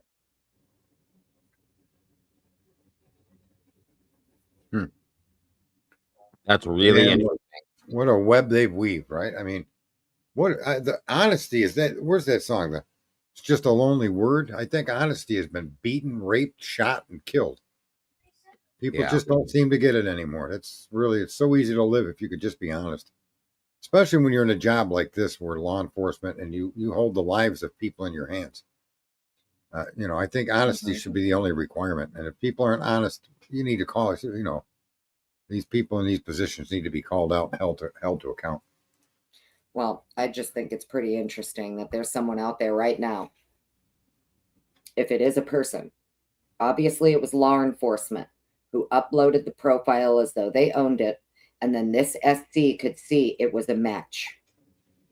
Meaning, so the way that it was explained is that SC should not, under normal circumstances, this SC person would not have been able to see the match because it would have been uploaded as a law enforcement kit.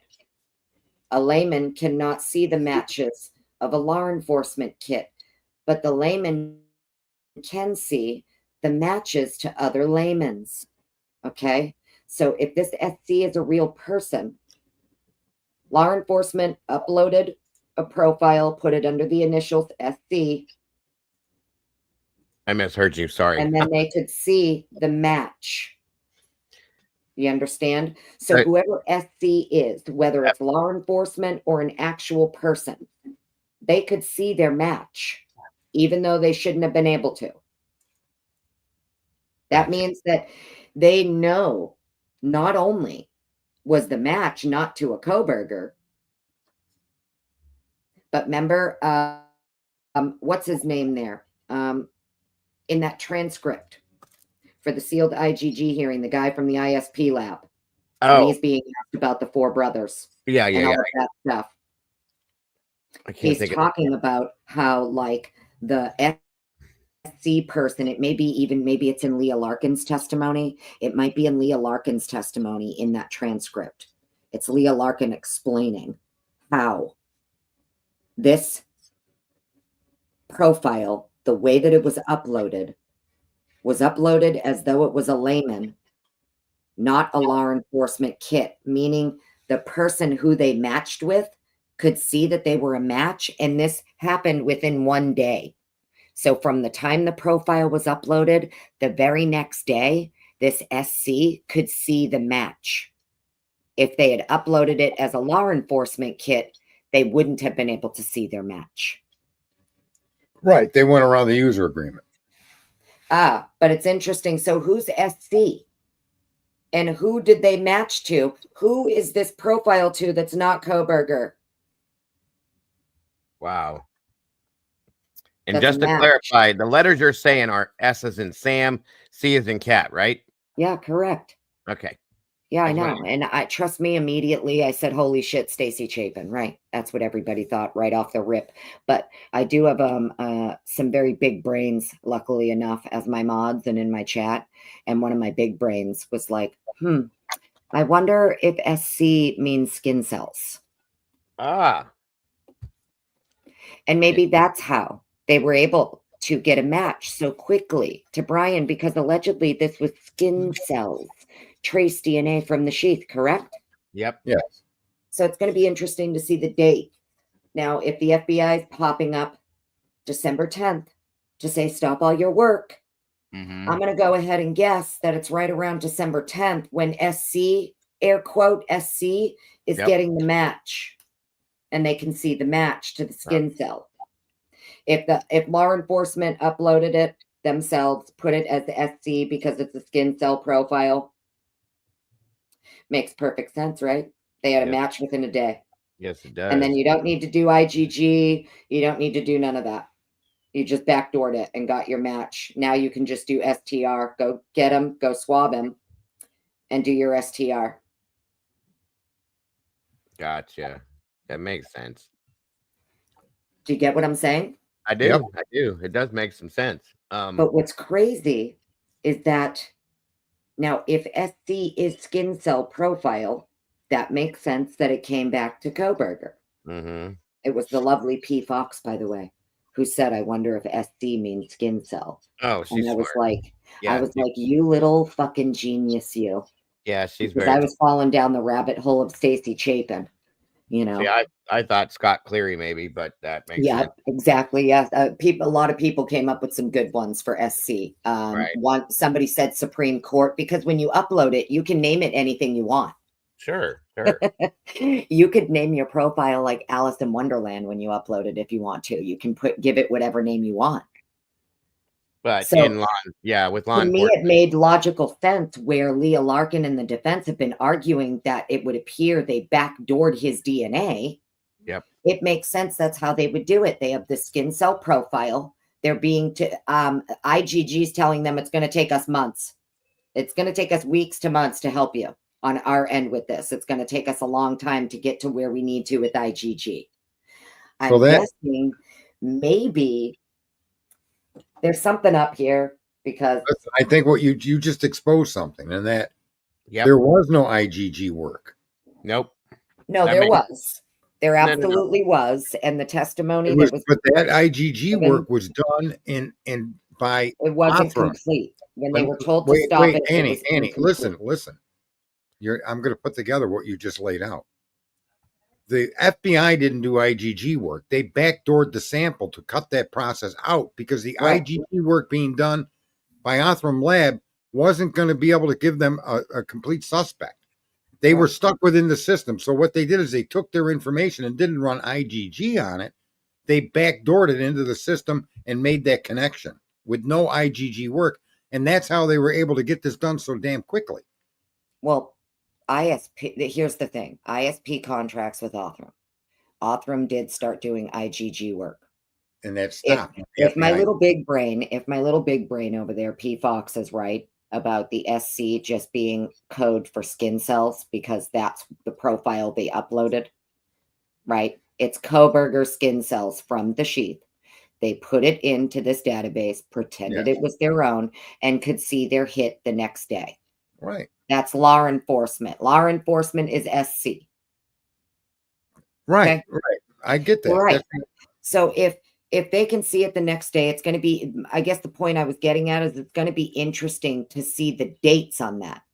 Because if those dates coincide, with the FBI popping up to say, stop your work, Othram, it makes perfect sense why the defense has been getting at. We know they backdoored it. They were mentioning things like Prometheus, GEDmatch Pro, things like that, MyHeritage. So I was under the assumption that when they were saying it was backdoored, right, they meant that like they put it into something like MyHeritage, pretending it was their own. And MyHeritage has like 9 million profiles. That's what I said too, like an unsanctioned database that they would not normally use. So yeah. But apparently, I mean, I think that P. Fox was definitely onto something with the SC, meaning skin cell. It's law enforcement uploading it as code. SC is code for skin cell. Sure. Makes sense. That's how they got their hit so quick. They tell the FBI, they tell Othram, stop your work. We'll take everything that you did. But the point of having Gamut testify for Anne in that sealed hearing was so that Gamut could testify that Othram, the contract they have, Othram is supposed to save everything, including the raw data, everything. Right. Even if they're going to turn it over, they still need to save and keep everything. Yep, they back it up. Yeah. So, I mean, I don't know. The whole thing's pretty wild when you think about it, right? If the way that you got to him is because you just put his profile up as though it's your own and you labeled it skin cell, that means, does that mean that you didn't actually do any STR testing until you got your match, until you got your hit? Of course it does. Yep. And that's the move. The FBI by 2035 expects all crimes to be solved through technology, not through gumshoe work. Right. And they're pulling all these backdoor acts. Now, whoever that person was, I suspect if they're still alive, I'm surprised people, if they should be suing the FBI. There should be lawsuits being levied against them for behaving the way they behave. Those websites indicate to the user the same protections as your own home when they say that your information will not be shared with law enforcement. And for law enforcement, you need a warrant. And the fact that they went around that and they act like, well, it's just a policy, it's not a law. Well, I'm sorry, there's no policy saying that you could just kick in my front door and say, oops. And when I join a website that tells me it's not going to be shared, I view that as I do my own private home. I just want to know the actual date the STR was created and uploaded to CODIS. That would be very interesting to know. I agree. I want to know the actual date you created. It would have the to be STR previous profile from the sheath. Wouldn't that be prior in to it. Othram's work? What? Wouldn't that be prior to Othram's work? It's Did work supposed to stop be, at- yeah. Allegedly, ISP was Right. supposed to do STR testing first and upload the profile to CODIS and got no hits, which is why they went to IGG, allegedly. But that's No, it's I still like very that. interesting to me because if you already created the STR for CODIS, why would you need to backdoor anything?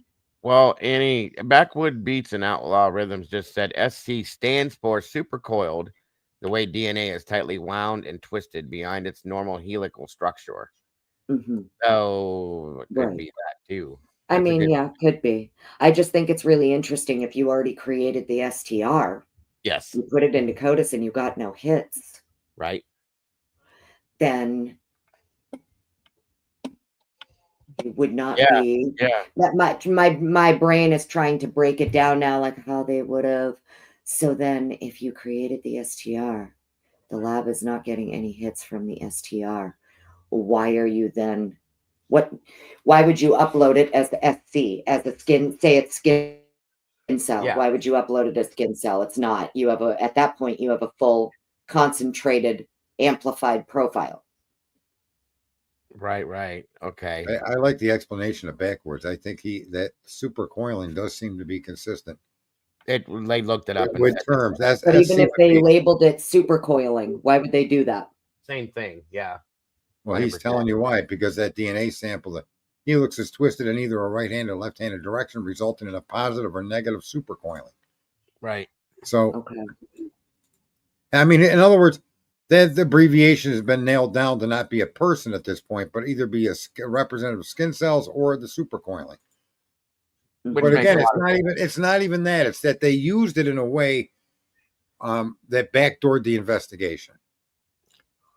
They didn't do Well, the right. FBI didn't sit down and do IGG work and go through all these trees. Although there is a statement where they had as many as 600,000 hits. Of course. And right, so there was IGG work done. Was it just Othram?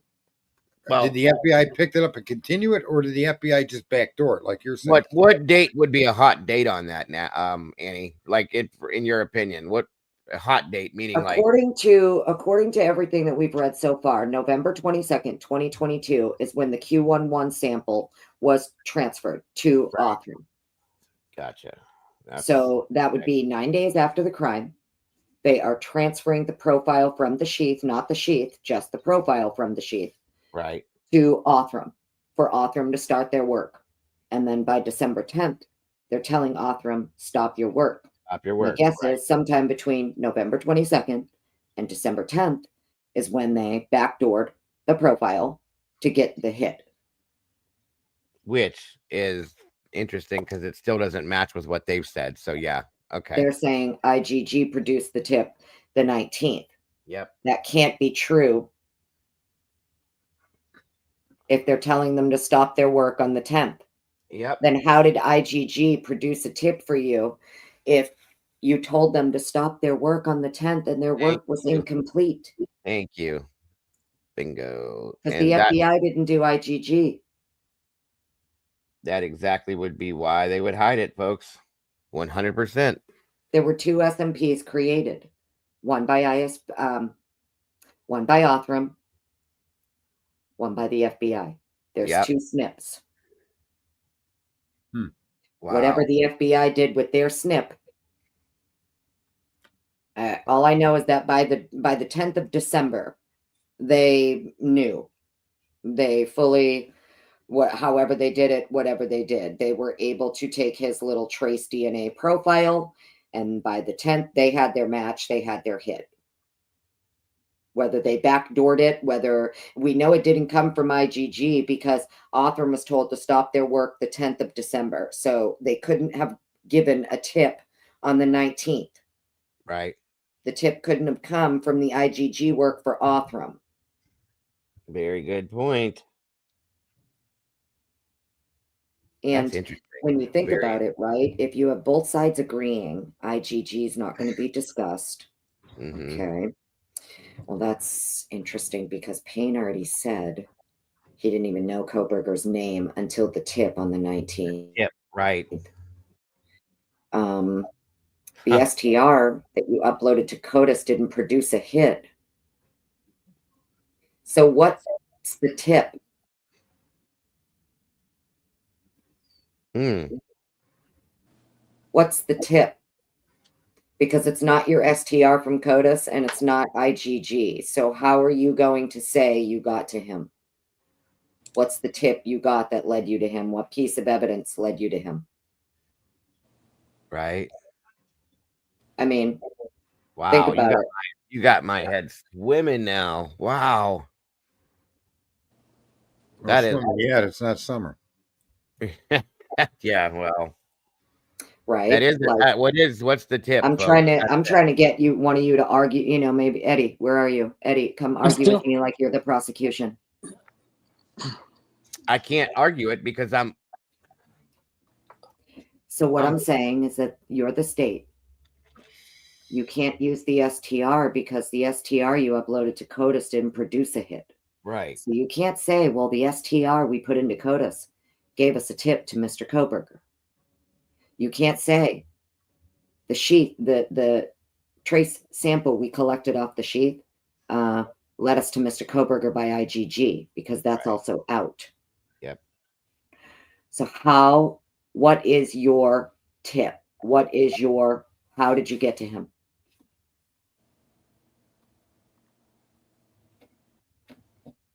What piece of evidence got you to Kohberger without CODIS or IGG? A witness account? No, I see what she's saying, but I think I also do too, but I can't. that tip itself is only valuable if the evidence around that crime can be can be laid at the feet of Kohberger, and they just can't do that. Well, it can't be a Everything- generic tip either. An informant? They brought it up in court yesterday. Can't just be this generic tip. You can't make up a new way of how you got to him. You already testified and put on the record you didn't get to him until the 19th of December per IGG. That's right. You can't make up a new way of how you got to him. And according to the state yesterday, we were just going to have Brett Payne offer testimony that he received this tip around the 19th. And when Becca Barlow was arguing, that's explicitly what she was getting at is I don't want this to be like a case I litigated years back, where once the officer testified, yeah, we have this generic tip. The jury inquired, what was the tip? What do you mean generic tip? That's like generic description, witness description. Yeah, right. We don't lock people up on that. We don't kill people on generic tips and generic witness descriptions. So do you think it relates back to the Pennsylvania situation that somebody said, hey, by the No, they way, were forced to admit it yesterday in court. It's the sheath. oh, the sheath. I'm sorry. I missed where you were going with It's that. okay. I was hoping somebody was going to pick up what I was putting down, but Well, all right. we're not all as smart as you, ma'am. Sorry. So the argument that they're going to have to go with is the sheath. Well, the sheath, that's exactly what they said yesterday too. The sheath is the only thing. The DNA on the sheath is the only thing we have connecting Mr. Kohberger to the crime. Well, that's interesting because Yeah. the DNA off the sheath, you didn't even know it belonged to him until IGG, right? Of course, yeah. Oh, but IGG's out. Right. Oh shit. Yeah. You can't even tell anybody about IGG. So They're not going to be able to use that sheath, I think, is the point I'm getting at here. I think they're going to have to I don't think concede they so can't either. even use the That's sheath. true. Yeah. Yeah, their case has always been about that transfer DNA and trying to create circumstances to point to Bryan. And it's just the circumstances are not beyond a reasonable doubt. So that's why even the DNA itself is just a piece of circumstantial evidence. It isn't direct evidence of his presence at that crime scene at the time it took place. You can't, although one woman wants to suggest it is, the other DNA expert for the state, that idiot. But you just DNA doesn't tell you a date. You could find million-year-old dinosaur DNA.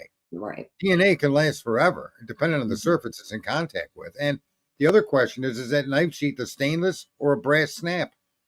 And if so, how were you able to maintain an impossible situation? DNA cannot exist in brass. The snap itself may not have been swabbed at all for DNA. No, they're talking the outside. No, that's the outside enamel coated part of the snap. No, they're not. I promise you what the defense is getting at here in their little footnotes. They are clearly saying, yes, even though these people have testified that this area was swabbed, what the defense is saying is, in fact, Your Honor, court, be aware, it's in their footnotes, the snap itself may not have been swabbed at all for DNA. The entire area of the snap, in and out, all of it was preserved for fingerprinting. So the whole thing, And inside and outside. See, I didn't Look, I'm interpret just that. saying. Where's that document? Because my understanding during that I'll get it for you. exchange was I got it right here, homie. that button snap. The button snap itself wasn't swabbed, and that would be the outer surface with the enamel coating.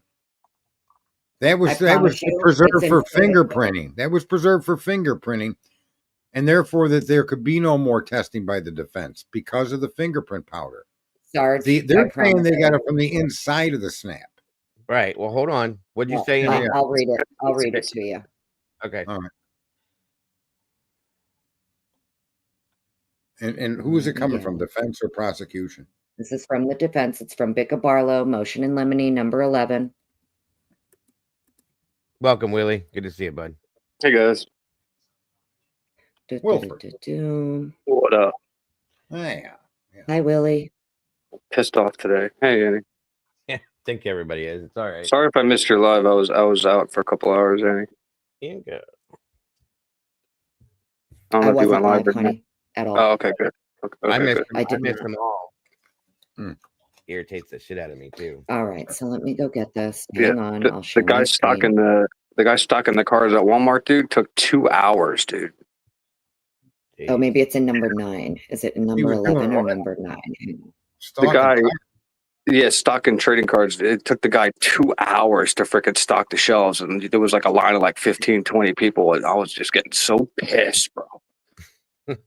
2 hours sitting there for some fucking Pokemon. My daughter better, man. When she grows up, my daughter better realize how much I love her. Of For course. God's sakes. Of course. The things we do for our kids. That's what I'm saying. What cards dude. are they? What kind of cards are they? She likes Pokemon. Oh yeah, okay. You know. I can't believe them things are still popular. See, even Nellie B is saying that she knows it to be. They swabbed the inside of the snap. The outside of the snap was preserved for fingerprints, and that would be the enamel coated part. Oh, of the that's what- what they stated. where'd Yeah, she but I go? think she found something different that she's referring to. She popped. Oh, she must have dropped off trying to grab. See, I don't know. I don't know enough to talk about it. I just know, I don't know what the hell they swapped. I just want to know how they got his DNA. Well, she's been explaining. I don't know how long you've been in here. Like something that really opened my mind up to some stuff that I didn't realize, which is interesting. But I'm curious to see what this is here. Oh yeah, that's why I talk to Annie like literally every morning, early as shit too. We talk and like I learn a lot. Without her, dude, I wouldn't know half this shit. It makes sense. It does. Yeah, I had a nightmare last night, dude. I did not sleep good. I don't know if it was because of the hearing, but like I had a screwed up dream. I don't know, man. It's starting to like affect me. It's gotten to a lot of people, but Well, I don't think we talked yesterday regarding the hearing, but dude, talk about bias, huh? I mean, every single time the defense tried to even open their mouth, he's like cutting them off and whispering. It's like, dude, stop. like Sarge made reference to, it's obvious that he seems to have an issue with either and Alyssa or the defense just in And general. Cy, it seems like calling the guy a conspiracy theorist for that part of it he got upset about. You can tell that for sure. yeah. He got an attitude. There she is. Hold on. Oh, wait a minute. And then you don't even have the audacity to say it to his face. That's what I thought was messed up. Right. Welcome back, Annie. Where'd you Sorry, go? it's always me. I accidentally booted myself. I just All right. X'd out. I didn't mean to. Unbelievable. No worries. I've never ever told any of you that I actually know what I'm doing here. We won't tell nobody. I I promise. know you don't. That's why Please I'm don't. being Please patient. don't. I'm not a professional. I won't. All right, so I'll get this for you. We'll look at it together. Just a professional. Just a professional. Do you want me to put it up on screen or anything, or? I'm going to present it with you in just a second, darling. Eddie, were you going to say something, bud? No, Yes. just if I was in the kitchen when you jumped up on panel. So if you said hi and I didn't respond, I apologize. I was. Oh yeah, I just said hi, everybody. I figured you were I doing was trying to something. get Eddie. I was trying to get Eddie to like argue as the state and like go back and forth with me as to It's like, hard. well, if you can't use the It is. if you can't use the STR that went into CODIS as your tip for Bryan, and you can't use the IgG as your tip for Bryan, how are you going to say you got to him? I don't know. It is quite interesting. I don't know what they're. Well, I don't know what. I mean, they have to say something, right? Yeah. I Just guess so, right? My opinion on that is they don't want to say how they got to Bryan because that's going to give a date on when they got to Bryan, mm-hmm. It's definitely not the 19th, is it? which goes to what Ann Taylor has said in the past. This was not a real investigation. She said that. Yes. Yeah. That's funny. Because she knows he's innocent. All right, I'm going to share this with you real quick so we can look She at it said it. together. All right. And she said it. And when she said it, she said it in like a pleading way. She was like, "Your Honor, Bryan is innocent." Like just the way she said it was very Hang on. Genuine. believable, Yeah. genuine. Down here. Here we go. There it is. All Um, right. You got control, ma'am. All right, let me make sure that everybody can see it. I don't have a way to make it bigger. So this is going to be your motion in limine number 6 regarding All right. Riley Hold on. Nolan. Let me do this real quick. Chat, I'm not ignoring you. Mama Bear, if you can hear me, watch them just to make sure everything's okay. I'm going to blow it up bigger and cover the screen. Okie dokie. Thank you, ma'am. There we go. Thanks, Mama Bear. I figured you would just. I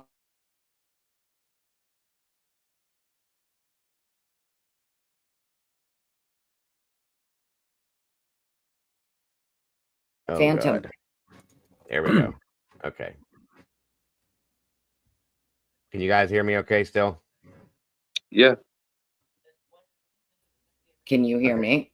I Yeah. can't. We're got Oh. some weird What does thing. this footnote say? Okay, Hold on. so we'll get into this. Oh, Dago's telling me to wait, so I'll wait. It dropped back down, so hold on a minute. Let me It's up again. I mean, Zoom listen, in. I can just, it's okay. We can just tell people what motion to go look at and they can follow along. It's literally page 2 of the motion. They won't have to go Yeah. far. Yeah, just read it. okay, go ahead. Okay, so motion in limine number 6 regarding Riley Nolan and reference to touch and contact DNA. It's on page 2. Relevant facts. A knife sheath that was recovered, tucked under the covers next to Miss Mogan at 1122 King Road, Moscow, Idaho on November 13, 2022. The sheath was tested using standard DNA STR methods by the Idaho State Police Lab. Item Q11, a swab from the sheath, resulted in a single source male profile. This profile was uploaded to the CODIS DNA database and resulted in no hits. We'll get to the footnotes. The footnotes are what's important. Mhm. Down here, it says footnote 1. The government has indicated that these terms will be used at trial, meaning the touch and contact DNA. Right. In Exhibit S21, the disclosure for witness Riley Nolan, the government stated that Ms. Nolan would testify about general topics, including what is labeled as touch DNA. Footnote 2, the exact location of the sheath is unclear in both photographs of the room and in the written description of its location. The body cam footage of one of the first officers on scene shows the sheath tucked under the covers next to Miss Mogan. Footnote 3, this is where we're going to get into this. Now, everybody remember, this motion in limine comes after the people have testified where they swabbed, what they swabbed, etc. Mm-hmm. This motion in limine, footnote 3 says, when item Q11 was tested for DNA. Wait a minute. Yeah. It says while item Q11 was tested for DNA, it was never subjected to standard biological testing for the presence of blood or saliva. In one exchange of emails, Riley Nolan described the swabbing as being of the leather strap and the internal metal area of the snap. The snap itself may not have been swabbed at all for DNA. The defense has no ability to retest based on the fingerprint processing of the sheath. Right. Well, that's what I was saying, though. Yeah. That confirms what I was saying. See, there's a male and female end of the snap. There's also the surface of the snap that's covered in enamel. Okay, Right. Right. Well, what he's saying though is that may not have ever been tested, though, Sarge. They're not giving it Barlow. They're referring to the snap. the inside, yeah. Listen. Read that again and just realize that. Yeah, it says right here in one exchange. Go ahead. What? It Scott says said in it. one. It says in one exchange of emails. One exchange. There's multiple. In Mhm. one exchange of emails, Riley Nolan describes the swabbing as being of the leather strap and internal metal area of the snap. The snap itself may not have been swabbed at all. That's what Correct. Vicar Barlow's saying here, that even Right. though they're saying we swabbed the inside, the internal area of the snap, what Vic is saying is the snap itself may not have been swabbed at all because they wanted to preserve it for fingerprints. Right. But you're conflating that sentence improperly. I'm not conflating anything. I'm reading what the defense DNA expert is saying based on the discovery she's looking at. You're placing an interpretation on it that it doesn't say. It tells It you with says no the ambiguity. snap itself. That would be the part you push with your thumb to snap it closed. I mean, The look, internal all I know is she's listen, saying that Riley Nolan described the Can I swabbing explain to what I'm? be. Hold on. All Sorry. right. Jesus. All I know is that what Bicca Barlow is getting at here is that this alleged expert from the ISP lab described the swabbing to be of A, B, C, and D. And then Bicca Barlow says, in actuality, that fucking swabbing may not have happened at all. Right. That's how I was reading it too. That's not how I read it. I think you're taking it, Sarge, and what he's saying, you guys, is what I think he reads this as, and what it means is that the snap itself, meaning this part here on the outside, is what they're referring to, and I'm taking that as the entire snap. They said they swabbed the internal of the button. Right, they did initially, but I think this comes back as a Wait, but that matters in this context of this document. That matters. They acknowledge that they swabbed the button. Okay, I mean, or it the could be barrel. taken either way, I guess. They, But no, it's very specific. But they did not swab the snap. There are two items on that knife. You have a male and a female item. One of them is barrel shaped that you snap the snap into. right there. There, and then now show that is now a snap That's that they did not swab. They preserved it for fingerprints. Right, but Which if they have a swabber's report and the swabber says, or the swabber's testimony, and the swabber says, I was told not to touch any part of the snap, inside or out. If they say that, but that's not what that document says. That document says they did swab the inside. I think does that they're say that. inferring. I think, Sarge, that it's inferring. Right. That was And the I think initial- what Sarge is missing here is the point that I'm getting at is the Right. sealed IGG hearing came first. You get them all on record swearing A, B, C, and D was done. And then Yeah. you come back with your motion in limine to exclude that person because what they testified to is inaccurate or incorrect. Okay, That is Right. the whole point of the motion in limine, gotcha. to exclude Riley Nolan, because what she testified to regarding not only this swabbing, how it was done, where it was swabbed, etc., she's even corrected in the sealed IGG hearing. She has to correct herself and say, oops, oh, that's right, the outside snap, right? Somewhere Yeah. in that transcript, Yeah. she corrects Yeah. herself. Yeah, she She did. clarifies herself when she refers to it now under more scrutiny. I guess the point I'm getting at is that's the whole reason they did it that way. They got all of these people on record first, testifying to how and what Giving the was done, statement, and yeah. then they came back with their motions in limine to exclude these people. Okay. Bang. Yeah, that makes sense. I see that now. I wasn't hearing that at first, and I knew what you were both saying. I was just trying to figure out where to meet it in the middle. But no, that makes sense. I know what you mean now. Like, this is the crazy thing. It's not me saying it. I'm just reading literally what the docs say, and this is Bicca Barlow here. Right. That's Bicca Barlow knows what she's doing. Agreed. Hell yeah. Mhm. It's wild. It's I'm not saying that. I think the statement's in there, and I do not think that they're arguing that none of that button or receiver were swabbed. I don't think that argument is actually can be made by that statement. The statement specifically states where they did swab, and then that they did not swab the snap at all is a separate topic for a separate part. Well, the fact of the matter is, before it's ever even swabbed, it's photographed from every angle before the swabber is even allowed to touch it. Yeah. So they're definitely going to have not only photographs of it before the swabber ever touched it, but then they take photographs of you as the swabber while you're swabbing the item to show there's going to be documents. There has to be and documents where. to prove it. Right. Yeah. Right. Yeah. And there will be lab reports. There's going to be the swabber's reports. That's why what I'm trying to say here is that if I'm wrong, I'm fine with being wrong. I don't care. What I'm saying is that it would appear what the defense did is they got them on record first, got them to say, yep, we did this, this, and this is how we did it.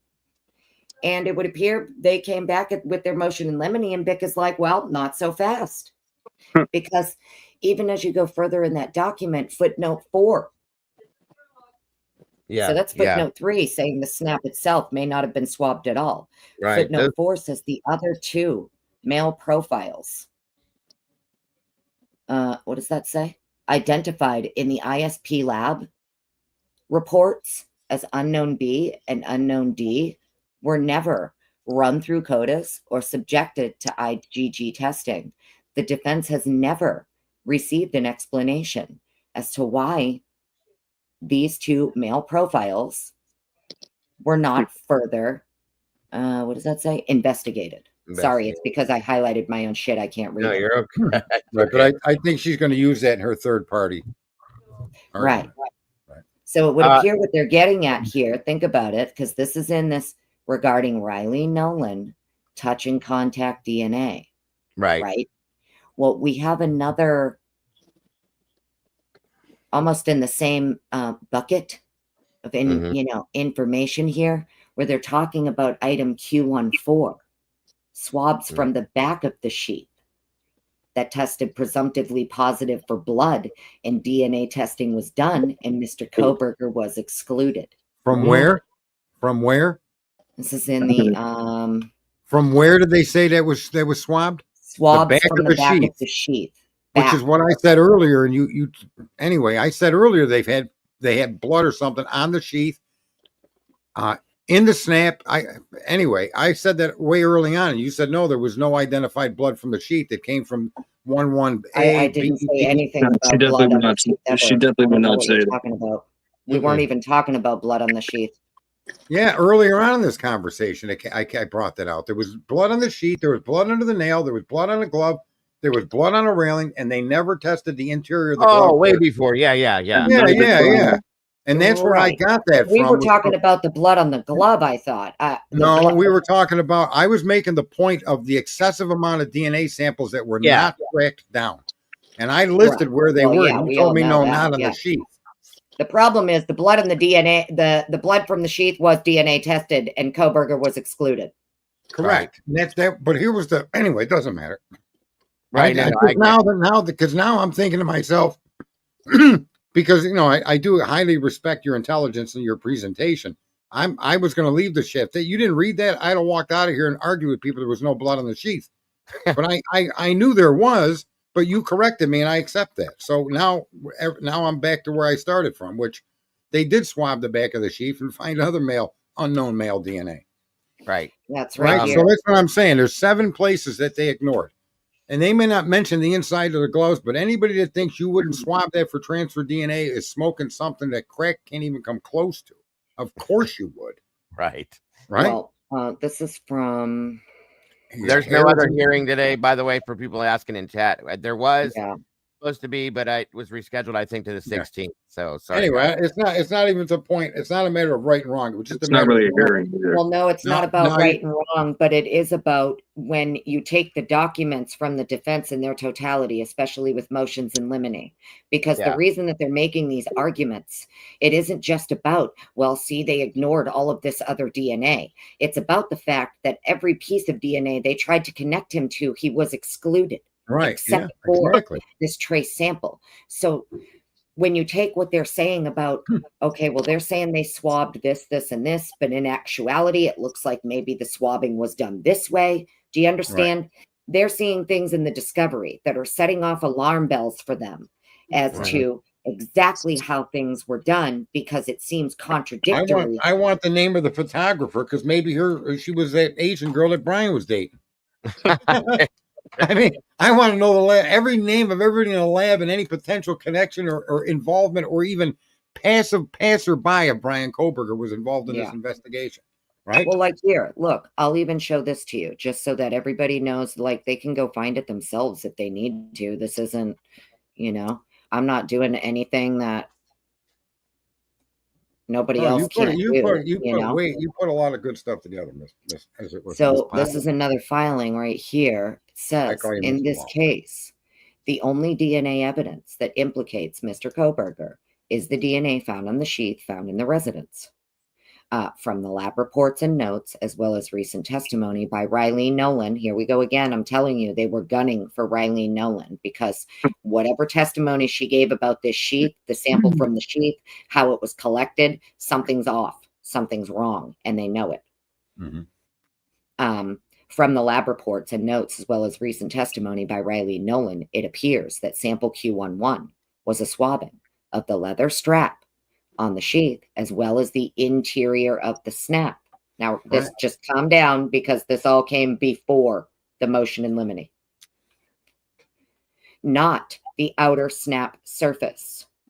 That's where Rylene had to correct herself because she testified that it was the outer snap surface. Yes, The that's what I've point been that Mr. pointing out. Barlow was getting at here is that Rylene Nolan is offering testimony about how something was swabbed when she doesn't fucking know how it was swabbed. Right. Yeah, she should be disqualified as a witness. She's an idiot. So it was a swabbing of the leather strap on the sheath, as well as the interior of the snap, not the outer snap surface, which apparently was not sampled in order to preserve the surface for fingerprinting. Which seems No stupid. serological testing was done on the area swabbed for Q11 to identify any biological material. An Mhm. area identified as Q14, swabs of stains on back of the sheath, tested presumptively positive for blood, and was DNA tested. Mr. Kohberger was excluded from this particular sample, which was identified as a mixture by the ISP lab report M2022-4843 number 4. Thus, the government has the burden to prove the when and the how of the DNA identified as Q11. Right. Yeah. So what she's saying here is if your area identified as Q14, you had swabs of stains from the back of the sheet that tested presumptively positive for blood. Mm-hmm. You didn't pursue those. You definitely need to, you have the burden to explain the when and the how of this trace Yeah. sample that you're following. Unbelievable. Thank you, Sarge, for joining us. Appreciate you, brother. Yeah, I'm gonna grab me something to eat. I gotta go on. I'm gonna Are do you something leaving? out of the house today, so we don't know. All right. But it was a pleasure, Eddie. Thank you for the education. Thank you, Sarge. Mama Bear, Hi, thank Sarge, you for enjoy your your steak. presence. Hi, Sarge. Miss What'd you Potts, you say, helped Eddie? me understand. You at least clarified some things, and I appreciate that very much. Well, I Dago, hope you if go could enjoy, just, go you know, enjoy your steak. I know that's what I'm you're not, going to I'm not do. gonna You're eat probably steak going today. to eat a steak.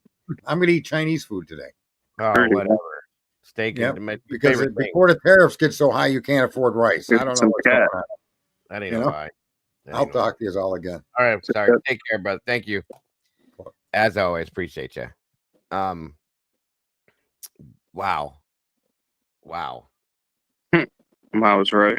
There's a lot of insight, folks, and a lot of thank you, Cassie. A lot of questions, and like I said, I swear to God, I couldn't survive some of this without you, Annie. I swear, I couldn't. But there's a lot of disgust, Oh my God, yeah, of course. you know, and like I don't know, man. Just so angry today. Well, I mean, there's plenty of reasons to be, Willie. I mean, look at what we're sitting here in front of our faces watching happen. You know, I know. It's like It- you know, we're being taken as suckers, and like I don't know. well, I wouldn't say we're being taken as they think we are, but we're noticing things and breaking. Because I these was things. asking Annie, I'm like, you know, why would the judge, right, make such a big deal about everything being transparent and nothing being sealed, and then know that all the eyes are on him, knowing that the public probably read through all this shit, and not even himself, he didn't even read most of the stuff. You know, I'm assuming, especially size thing. He doesn't you know? seem to know about a whole lot of shit that he's lost on. So yeah. Yeah. And like, you know, what else? You know, what better does he have going on? Enlighten me. Does he have other like? This should be his main focus, dude. Well, he probably does have other cases he's dealing with, but still, Something like this, right? you're handed a case, you need to figure it out and get up on it. You know. Yeah, and like you know, Annie brought up to me, you know, that about the beginning of this trial when he said, "I want to start." What the hell did he say? Sorry, Annie, you were able to remember what he said. He said something like, "I want to say like I'm happy to be here, but I don't want to start off with an untruth or something like that." Some kind of verbiage. or- Perfect. Yeah. Yeah, something like that. And I was like, "What the hell?" Well, This guy, it's known- you know. that's a lie in itself because it's known that he doesn't want to be there. He doesn't want the case, which you know it is what it is. But That's why he said, "I don't want to." You know, he basically said like, "I'm not happy to be here." Yeah. right. So Yeah. He kind of But- reveals his inner thoughts. There's more to it than just yeah. he's not happy to be there. There's What do you think, Eddie? I wasn't here for your opinion. my opinion on that is he knows that he's going to be directed to do the wrong things. Mhm. I'm just Wow. saying Wow. he's not acting of his own volition. Neither Yeah. was Judge John Judge.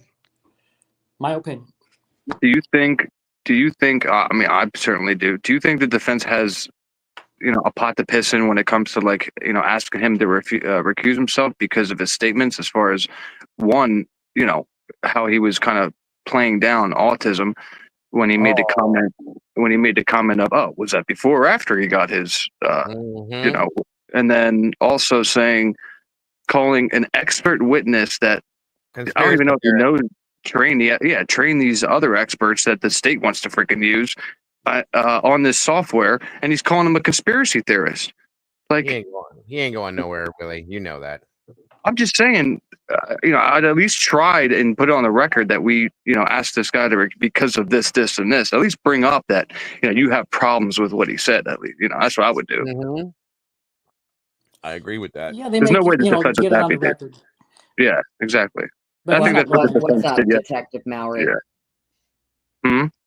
I'm talking to Detective Mowry in the chat. What you got, buddy? What document? Yeah. You need I'm to share curious every- myself. And no, that's not the real Detective Mowry, folks. For everybody. Yeah, I know. I figure. Come here, kitty cat. He wouldn't talk to any of us. I feel like it's. I originally thought it was Kane, but I don't think it is. Hey, daddy. No, Kane was in here on his own under his own name. So maybe unless he's running two okay. accounts. I do remember Annie Potts' first thing she said when we were reviewing yesterday's hearing. She said that she senses that there's bias. Judge Hippler is showing bias. And that was Willie's, I think, just about his first thoughts too. But my question to that would be, do you guys feel that that's the first time we got a sense of that? We've had many hearings with Judge Hippler. Have you noticed it prior to this? No, because I've been, everybody else has been saying it didn't like Hippler. I was like, hey, I'm giving him the benefit of the doubt because he just came out and said he doesn't want nothing sealed. He wants everything, transparent, yada, yada, yada. And then he acts like this. That's exactly what I said. He did a whole. I was kind of okay with him up until yesterday, but after yesterday, nobody could tell me anything that this guy is not biased to shit. I mean, he was basically like, it was like he was part of the prosecution, questioning what the defense was saying, cutting them off, putting them down. I mean, this guy's supposed to be a judge. I don't know what the hell he was doing. Yeah, because many of those same behaviorisms were on display, January 23rd, 24th during the Franks hearing. He was interrupting the defense. Yeah. Kind of arguing. Well, I thought maybe he would relax, I guess. I try to give I try to give people too much rope, dude. I know you all right off the bat, you're like, nah, they're lying about this, but I try to at least give them some kind of rope, and I shouldn't. I do the same thing. I understand. Because we want to believe that not. Yeah, the system's somewhat okay. Yeah, right. But not now. Sadly, we're proved wrong. How often now? And that's why I said it's just weird that he knows obviously the public's watching and he acts like a complete douche. I mean, I don't know. His mannerisms of his hands were on his head, on his eye, scratching his eye like he's bored. It's like, dude, you're a judge. Act like it. Well, that's what he was. That's probably part of the problem is he knows he's a judge and he thinks he can get away with it. Well, I mean, he probably can, but I don't know. To a certain extent. I'm just glad that they got a lot of stuff on what page? 74. I'm pulling it up 74. Because at some point they probably talk to each other like, listen, we're obviously not going to win any of this because, but let's try to get as much as we can on record. And take the ass beating because that's what he was doing. He was berating them, all of them. Yeah. I don't have a page 74. Mine has 13. Hang on. He was only semi cordial with What Bicca. came up to that, Annie?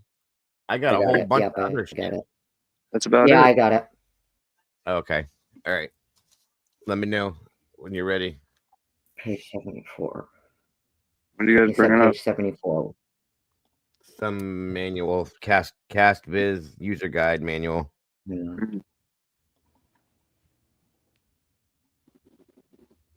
Why didn't mine say like that? It's weird. I'm looking. Hang on. Oh, wait. Is that it? No. I want to see what he's telling me to look at. Yeah, sure. It's nice out here, but it's gonna rain. How warm is it there, Dago?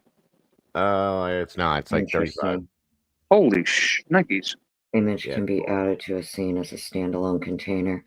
As a container item, drag the image from the item. How are you in list. Idaho? It's 30. Or, I mean, It's cold Ohio. here. Okay. Yes, ma'am. So what do you want me to look at, Maori? I'm looking at it, friend. Well, what am I looking at? We stopped everything. We don't know what we're looking for. What the hell? No, I mean I have it up. I'm looking at it. I just don't. Is this a I'm document on we page already 74. saw? Is it the transcript? No. Cast Viz user manual. I confuse. No. Hang on. Yes, ma'am. Welcome, Amor, Michi Girl, Blackhawk, Tara, Victoria, and Angel Mitakuye Oyesen again. I just called Okay, I just shared called it. I shared my screen with you. If you want to bring that up. Yes, ma'am. There we go. Are you able to blow it up anymore or no? Mm-hmm. Okay. This is not what I pulled up, which is definitely different. Okay. So what do we got here? Oh, so I'm asking Maori. What am I looking at? Judges have bosses too. Yahoo! Hang on. Damn it. Page 74 may be different. It's a list of retention periods for data charts. Hang on. Oh, okay. I'll word search it. I was gonna say this is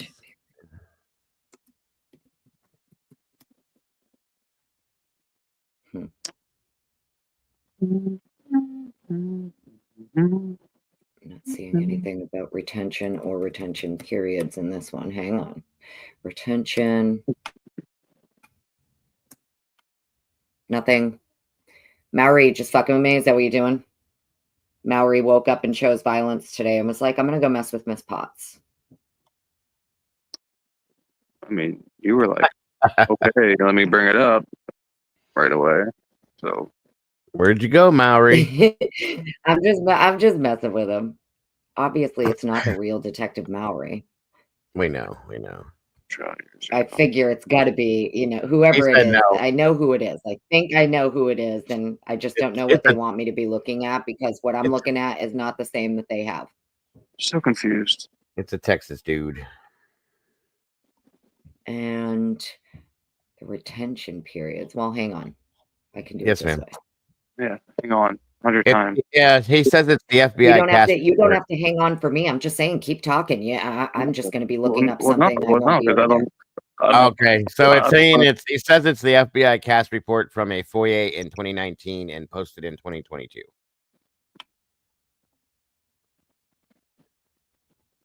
I guess that's what you're supposed to be looking at, Annie, to differentiate that with something else. Say that again. So at least she knows what she's looking for. Right. Say that again. Dago, what? I said I'm guessing it's for you to be able to look at that and then differentiate that with everything else, possibly. Being that it's a cast report from in 2019 and 22. Cast Viz presentation manual for the FBI. There you go. Hell, you can access that online? Jesus. Oh, you're okay, JK. We're just catching up with everything. Little bits of everything here and there. Who the hell said we were bashing parents' victims? What? Shut up. People need to quit bitching. Nobody's mentioned the parents or the victims at all. At all, right? These people, I swear to God. Fucking idiots. Sorry, I'll be nice. I forgot. I'm on Dago's channel. I'm not on my own. On my own, I'll literally just tell them to fuck right off into the sun. I don't care. Yeah, right. Oh, I see. Somebody did make a statement. Yeah, we don't do that in here. If that's your opinion, that's fine. But we don't talk about victims or their families, guys. So what I could find here from what Maori is telling me to look up, it says it's difficult to provide specific retention period information for a Cast Viz presentation manual 2022 without knowing the exact context or the organization that created it. Okay, hang on. But not spread them. That's all I'm saying, folks. That's up to you. Okay. FBI. I see what I'm looking at. I never saw the comment. Is it still up? It just says that I think it was moved, but just understand, Tara. That's all. I see you saying it was me, and it's fine. I understand your opinions and your feelings. I just don't want to put it out here. Okay, that's all. Out of respect. Got it. It's understood. Thank you for admitting FOIA to log. it. Go ahead, Annie. I'm sorry to yeah. Oh, no, I'm that's in it. the FOIA log. He says it was a FOIA for 2022. It came out in 2022. Yeah, he said it's a 176-page presentation. Hey, JC. Sweetheart. Willie Will. The football season yet? Oh my god, dude, it's so far away. I know. It seems like forever, doesn't it? I've been watching highlights of baseball though. I can't watch a full game. I have to watch highlights of it. I watch Ooh. ESPN. Well, I didn't find the report, but hang on, I did find this. Yes, I ma'am. can play baseball. Like I love playing it, but watching it, oh my god, I wanna jump Like off a bridge. Paint dry. It's like Dude. watching golf. So bad.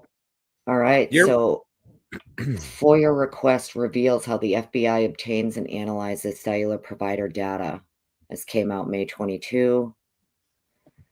A recently obtained document sheds light on how FBI special team obtains data from cellular providers to provide support for FBI, tribal, and local law enforcement investigations, including what data they can obtain and how long each provider stores the data. Here we go. Oh, wow. Oh, thank you, Detective Mallory. Always looking out for me. Ryan N. Shapiro of the nonprofit Property of the People, an organization that uses the FOIA to obtain and publish government records and aid watchdog groups. Oh, nice. My old Wow. forte. Struck proverbial gold when he obtained a training manual published by the FBI's CAS team. Huh. CAS mission is to support the FBI along with state, local, and tribal investigations through the analysis of cellular call detail records, CDRs, and their associated tower information. It accomplishes this mission largely in three ways. One, maintains liaison contact with cellular providers to source accurate information about what data can be obtained from each company. Two, participates in priority investigations, supports prosecutions by providing analysis and expert witnesses. And three, publishes tools and training materials to assist and educate law enforcement. The document obtained by Shapiro, which states it is current as of March 2019, is entitled Cellular Analysis and Geolocation Field Resource Guide. It is intended to be part of LEO partner training about how to conduct cellular analysis. It also introduces the CAST Viz, a tool created by CAST team and made available for free to law enforcement officers. According to the document, CAST Viz has the ability to quickly plot call detail records and tower data for lead generation and investigative purposes. CAST Viz forms the backbone of the process dictated in the CAST training document through other tools, though other tools are mentioned, including how each interacts with CAST Viz in the analysis workflow. The training also provides legal guidance outlining statutory authority for obtaining the cellular provider data. These include 18 USC, blah, blah, blah, voluntarily, 18 USC 2702C, voluntary disclosure of records by a provider, and USC 18273D, search warrants for call and cell site data. And then 3215, emergency pen register trap and trace. Son of a bitch, it's everything they did here. According to the FBI, law enforcement officers can obtain the following information simply making a request, aka subpoena, to the provider.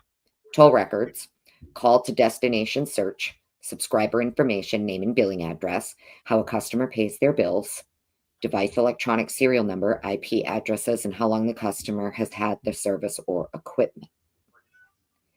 To obtain the following, law enforcement officers must first obtain a search warrant for the historical tower information to include cell site and sector, text messaging content, data connections, installation of a pen trap and trace, tracking authorization, subscribers for all numbers contacting targets, location-based services ping data for Sprint only, and E911, AT&T, and T-Mobile.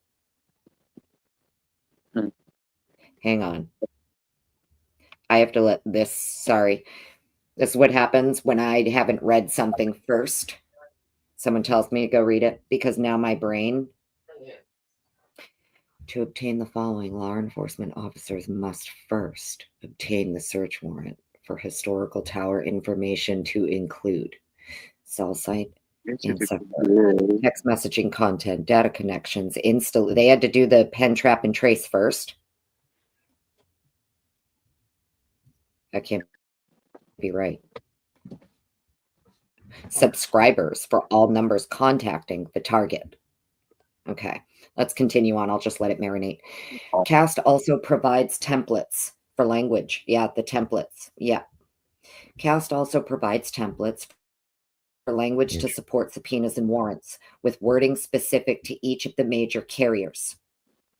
Some of the provided language includes, quote, advice from FBI Special Agent David Church, supporting requests for 60 days or more worth of records because in his expert opinion, this range of records will establish a pattern of life and behavior of the target and the investigation. Thank you, Detective Mowry.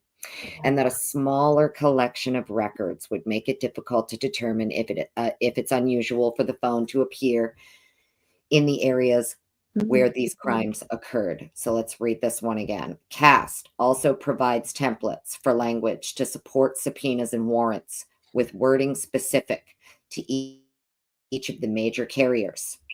Some of the provided language includes, quote, advice from FBI Special Agent David Church, supporting requests for 60 days or more worth of records because in his expert opinion, quote, this range of records will establish a pattern of life and behavior of the target of the investigation, and that a smaller collection of records would make it difficult to determine if it is unusual for the phone to appear in the area where the crime occurred.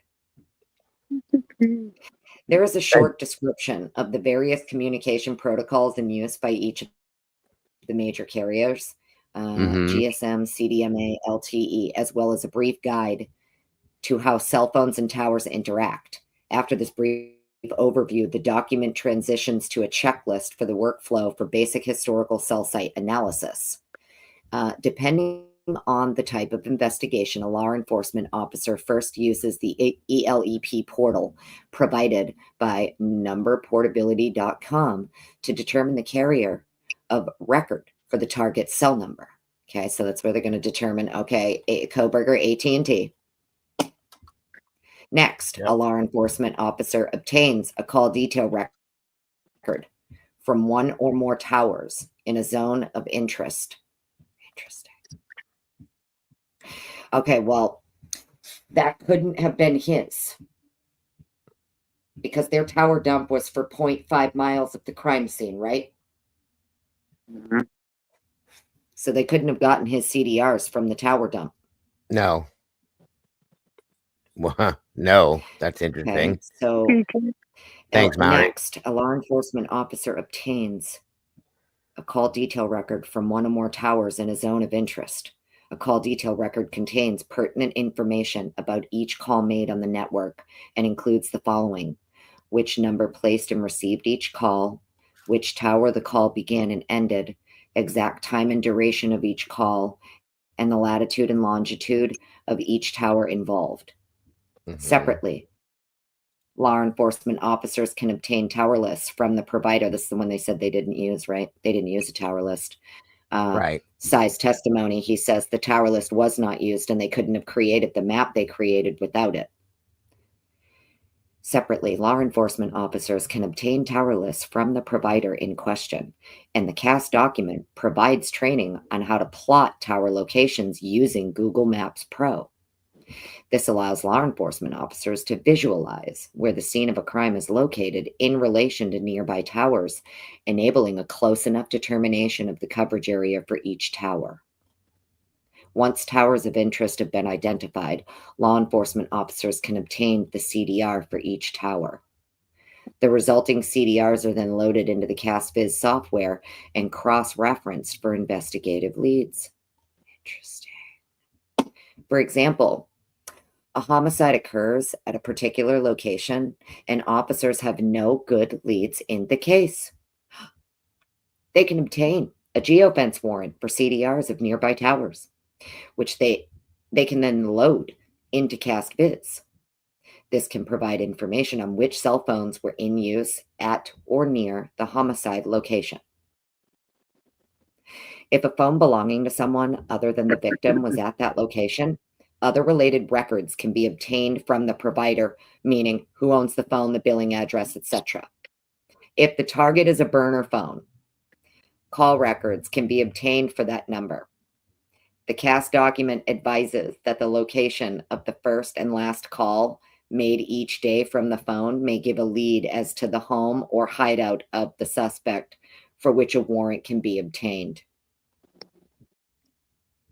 CastViz is a versatile tool able to import many types of records, not just CDRs from cellular providers. It can load and cross-reference ID and user data obtained from app and social media providers, as well as load records from sources like automated license plate readers, son of a bitch. Regarding sources for those non-cellular records, I'm sorry, it's because when I read things for the first time, things click to me, and I'm on a live. I'm not reading this privately in my home to myself. Sorry, friends, you're going to hear me say things out loud. You're good. I'm grateful for it. And yes, I got the emails. Thank you so much, Maury. God bless, brother. I appreciate it.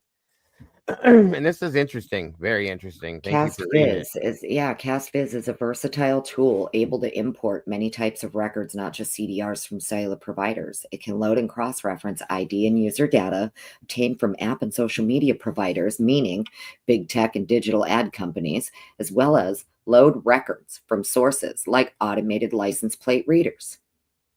Regarding sources for those non-cellular records, the document also lists companies that can provide these records, the types of records that are available, and contact details for each company.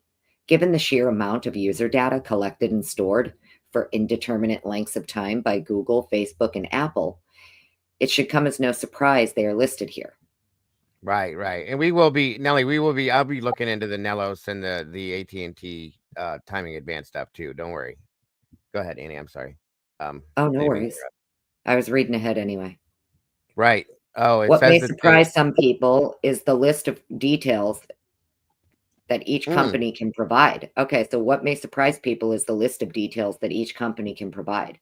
Google and Facebook will track any conceivable data point on their users and then disclose it to these law enforcement with the proper authorization. Meaning all the FBI has to do is go knock on the door of Facebook and say, hey. Yeah. Hey, Mark, and they'll give it up. They don't need a warrant and shit. Not at all. But they'll issue the subpoena for chain of custody purposes to have it documented. They'll, issue this, generic subpoena, but all they really have to do is just go ask for it and it'll be given to them. Can I interject a quick question?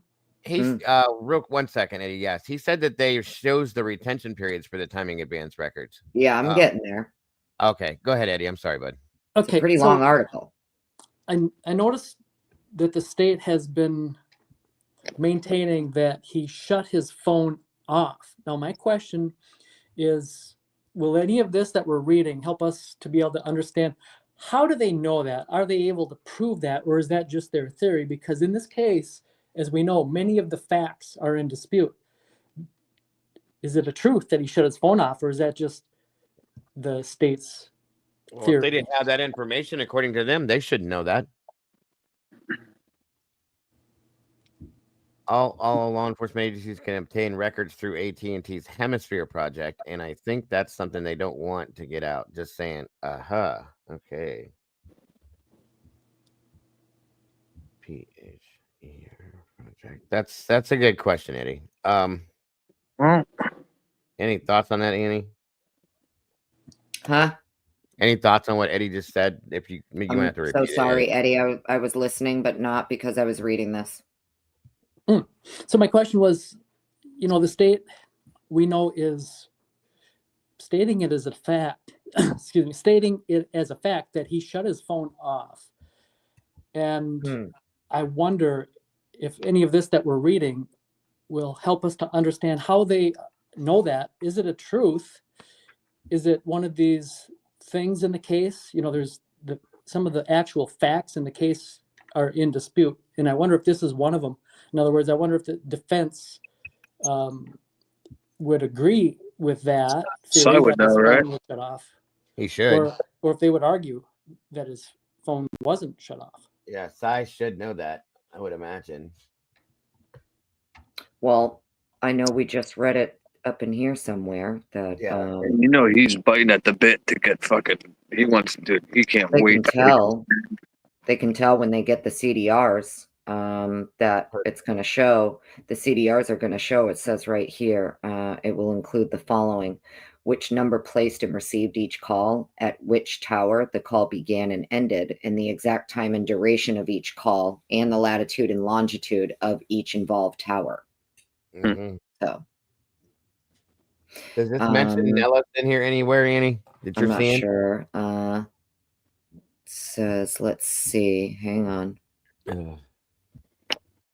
All this technical cherry hockey talk. Just answering a couple in chat. I don't know if yesterday would have been the time or place for them to argue, you know, agree with it, disagree with it. That's for trial. I don't think yesterday would have been, you know, the defense. Not unless the state brings it to the table first. Yeah. All right. So let's see. What may surprise some people is the list of details that each company can provide. Google and Facebook will track any conceivable data point on their users and then disclose that to law enforcement with proper authorization.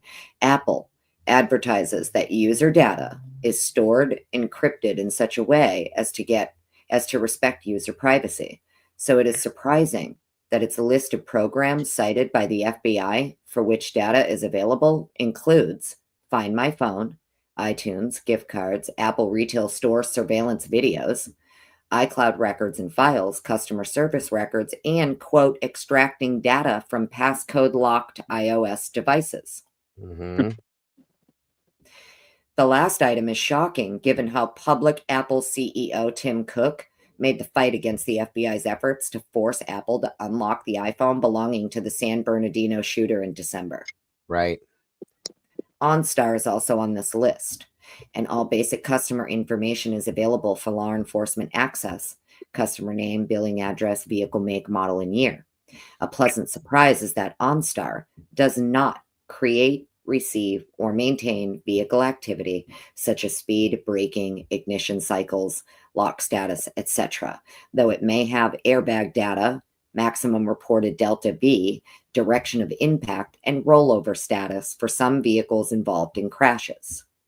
Also on OnStar, only in-car audio when a customer calls the company for emergency service, or when the call is automatically initiated by airbag deployment sensor. Oh, okay, gotcha. Well, and that's true because we've used that. 911 has used those things and triangulated phone service that has been run through a car so that we can respond to a vehicle that they may not be able to respond to when the OnStar thing goes off, per se. So that does work. Oh, well, would you look at this? So they said, I should send double message. motherfuckers. Hang on. Uh-oh. The CDRs are not only the records available from cellular carriers, and the CAS document contains a table of available data, as well as retention periods for each provider. The table also includes a list of each acquired company, reseller, and mobile virtual network operator that use each carrier's network. Thus, while a company like Boost Mobile may claim to not keep customer usage data, the actual carrier network on which Boost operate, which is Sprint, may retain it anyway. Yeah. Since the CAS document was listed as being, quote, current as of March 2019, it is unclear if any of the major carriers have altered their retention policy since then. It is possible that at least some of this data is out of date due to the merger of T-Mobile and Sprint, a $26 billion deal that started in 2018, blah, blah, blah. AT&T maintains call detail records, texting metadata, and estimated phone location for all devices on its network, including wearables, going back for 7 years. Bro.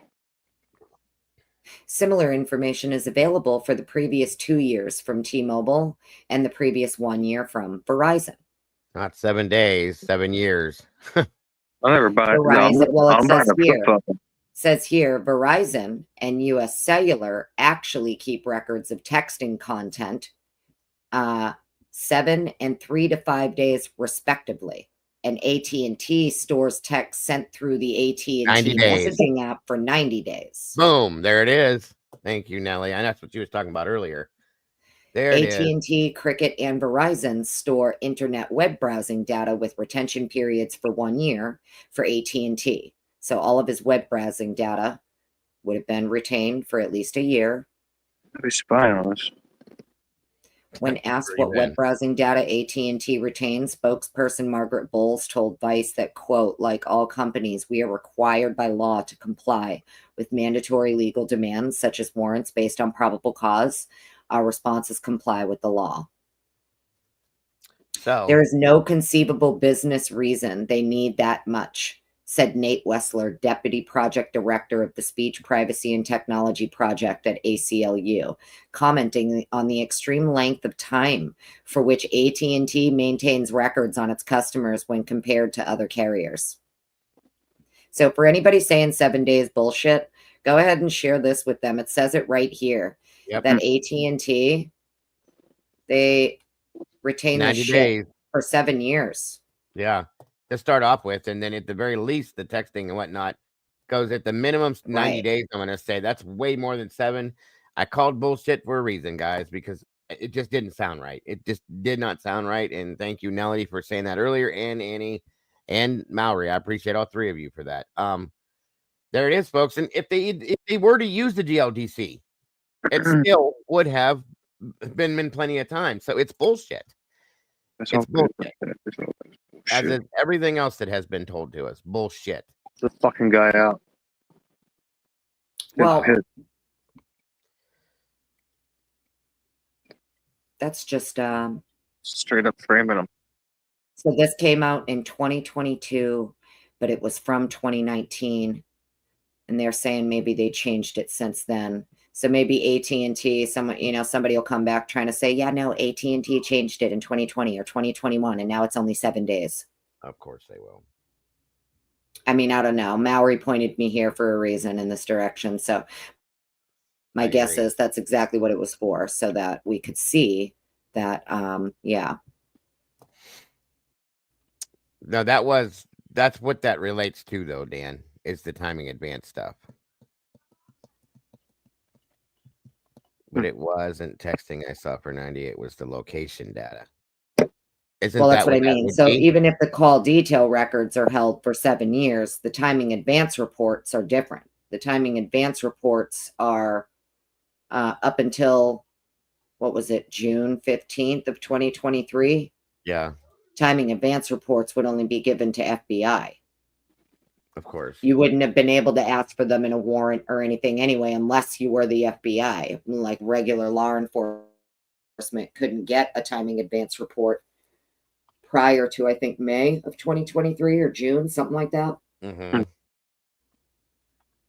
Which is strange because they got the timing advance reports for 2 victims, a different person who they thought was a suspect. All 3 had AT&T phones, and they got the timing advance reports for 3,800 other people in the tower dump who were also using AT&T as a service provider that night.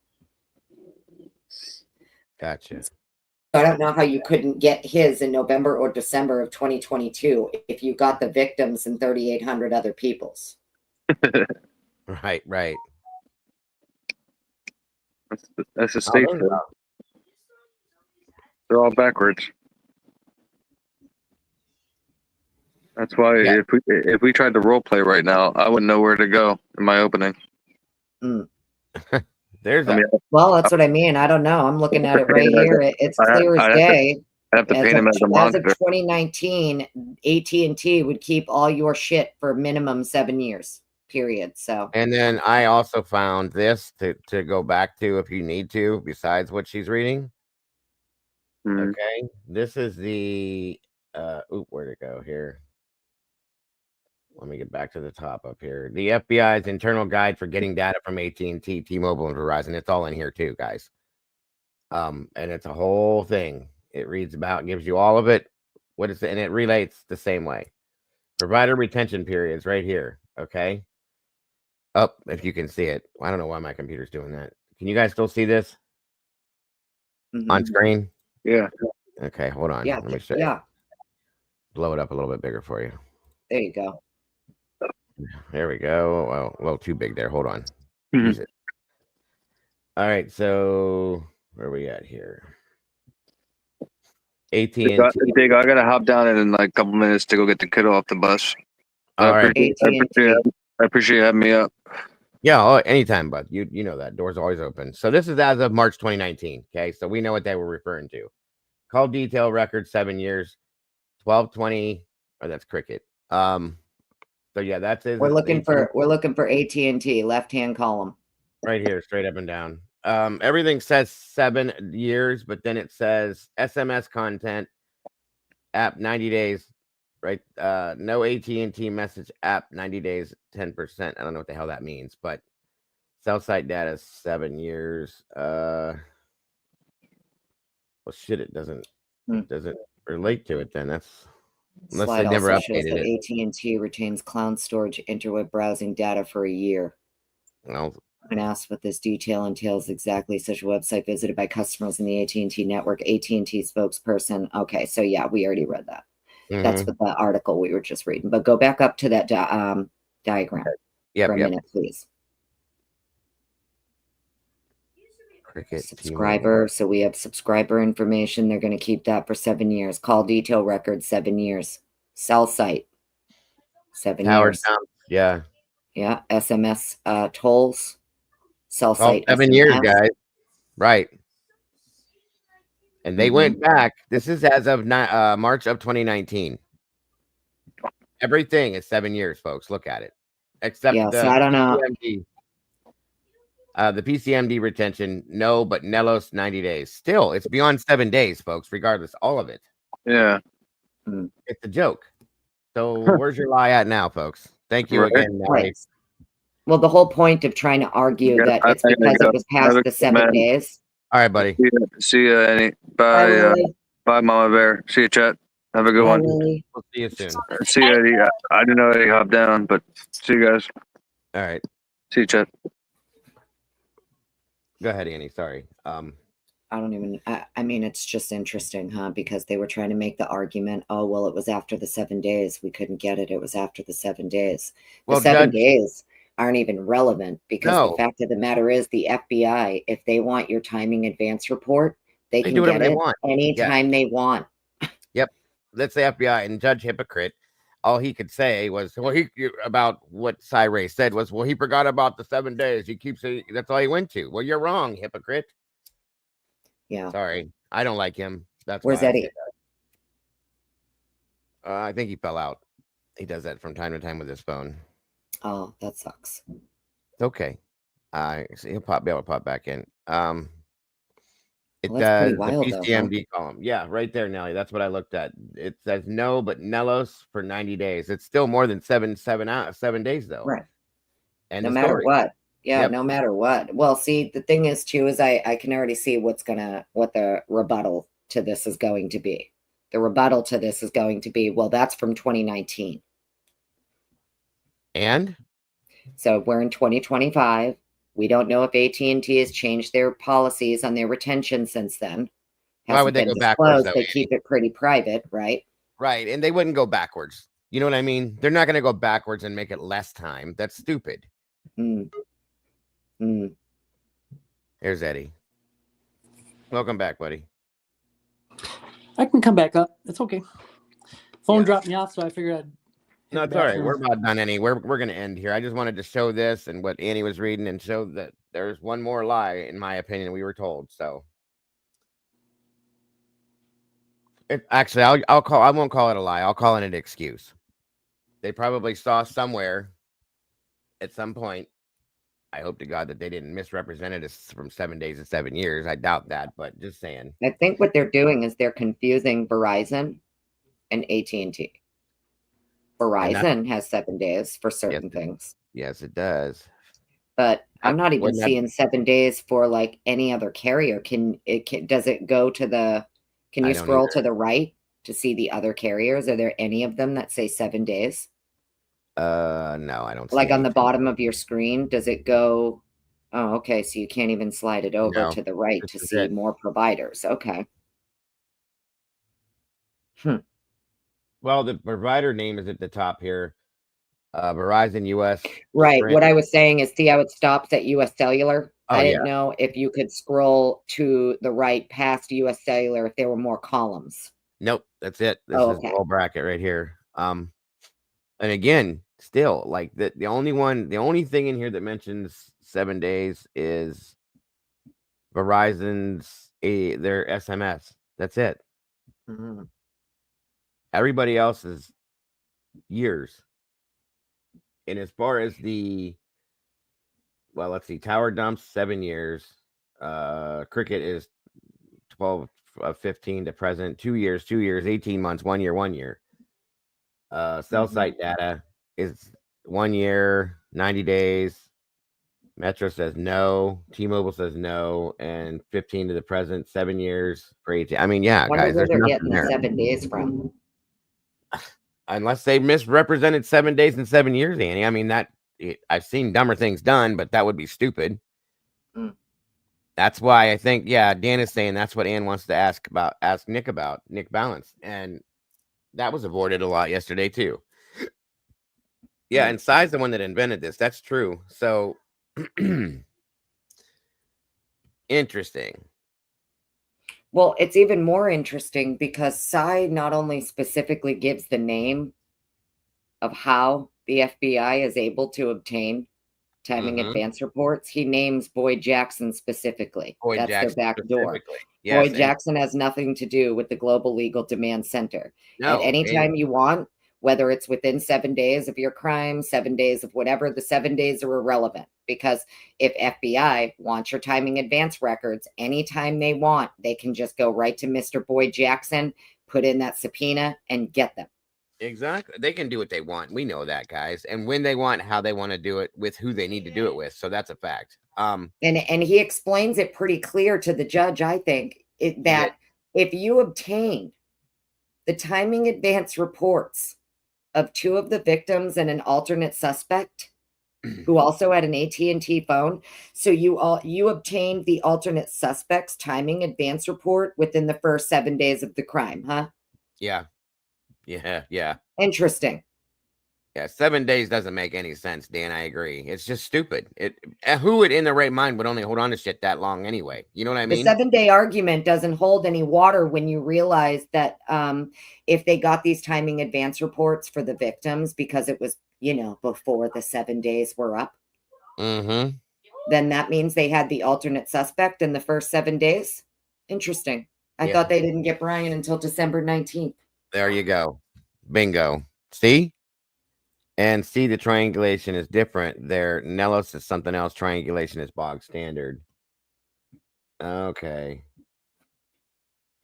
Interesting. Well, you guys are doing your homework on this. That's for damn sure. It's like arguing with it's really interesting to me that people who can't understand what Cy's saying in his affidavit. It's clear, though. Makes it abundantly clear. Yes, ma'am. That's what I think too, Nelly, is I think he thought he would be able to testify. Making a statement that way, he probably anticipated it in turn, which is why he made the statement so brash. And here we are now. Here we are. And he's literally explaining to them that word for word. I know that the FBI gets these timing advance reports because I was approached by an FBI agent in 2021 and my company literally wrote the code to decipher the timing advance reports. Yep. So he's known since 2021. He knows that if the FBI wants them, they can get them any time they want. I almost expect another affidavit to come from him. I'm almost Mm. expecting that now. I The don't man, know. you could read the seriousness of what he was saying, how much he meant, how on point. I'm not saying the right words here, guys. How positive and confident he was. That's what I'm trying to say with what he was saying. Mhm. I mean, it was utter confidence, in my opinion, and you couldn't hear his voice. You could almost read it in his words. So, Daigle, I wish I had a timestamp for when Judge Hippler yesterday said something to the effect of, "You're trying to get someone disbarred." oh yeah, Do you recall that? I remember exactly when he said it. I don't know the exact timestamp, but I remember him saying it word for word. And he went direct. All he talked about was that stupid 7 days. But he's not referring. He cut her off like he always does, But he's not remembering that 7 days. You won't go to 7 days. That's all you can think about. You're wrong, sir. Read about it.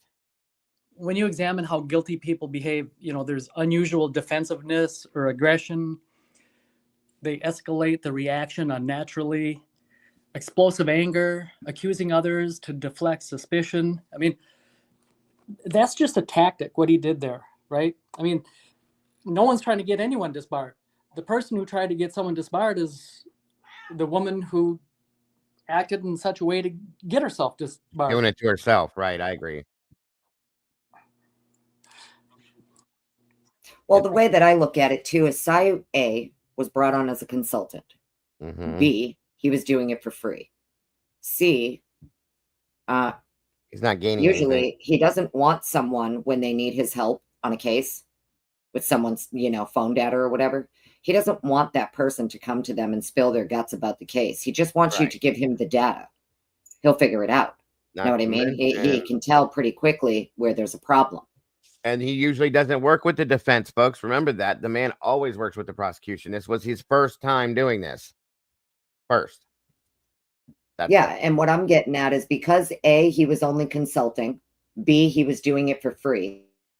He has absolutely no allegiance, loyalty, or anything to Bryan Kohberger or his defense team. Nothing to And the gain first time he whatsoever. testified, he said, it don't get, even though it's a very small percentage of the data that's missing, it's about 3 to 4% of the data that's missing. It just so happens to be the data that's for the most crucial times, the most Conveniently, crucial data that is specific to the crime when it occurred. exculpatory to And Bryan. like the address. Right. And like the address of the crime and stuff like that. So, that was a really long time ago. And then he comes back with this affidavit. So way back when he's saying, listen, I'll do this for free. I'll consult here. But I'm pretty sure, knowing him, he made it clear, like, if I see anything that maybe even remotely makes him look guilty, like, I'm not going to be able to help you, because Cy has never been in the business of helping anyone who he knows is guilty of a crime get away with it. Right. That's never, ever what he's done. Nope. And she said right there, she was standing right there. I heard her say that he is available and is able to testify. Yeah. That was ignored.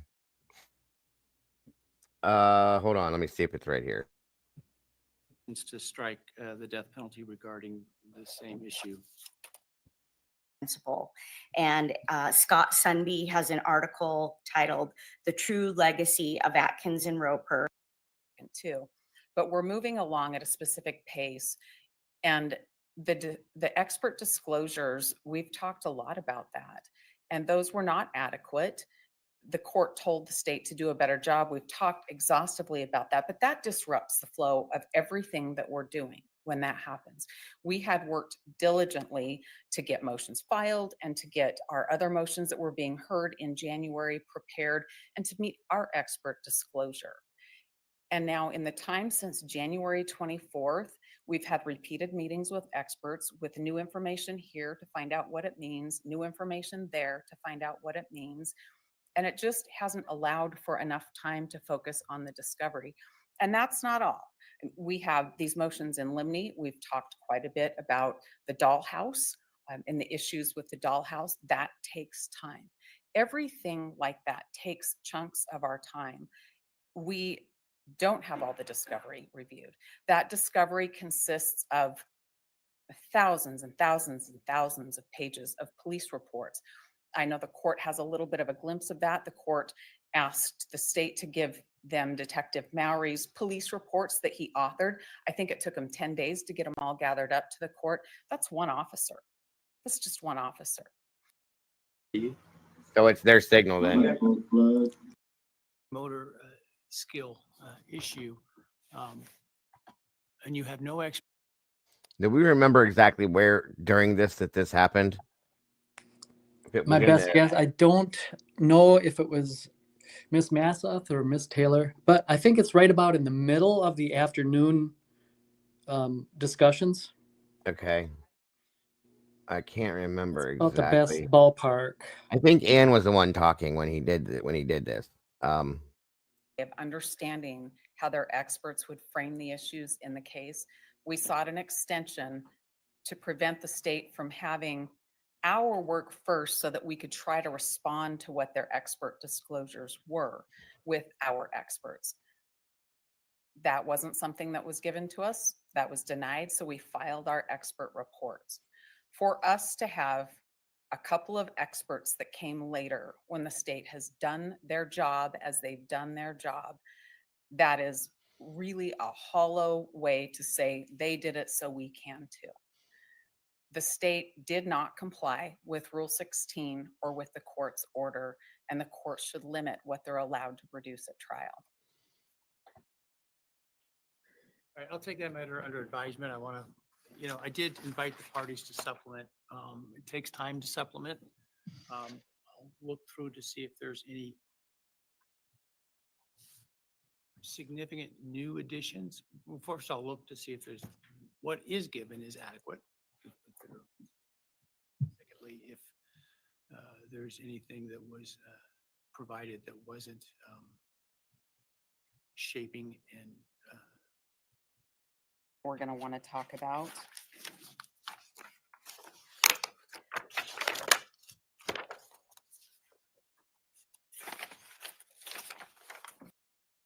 One of the roommates is passed out. Is cumulative.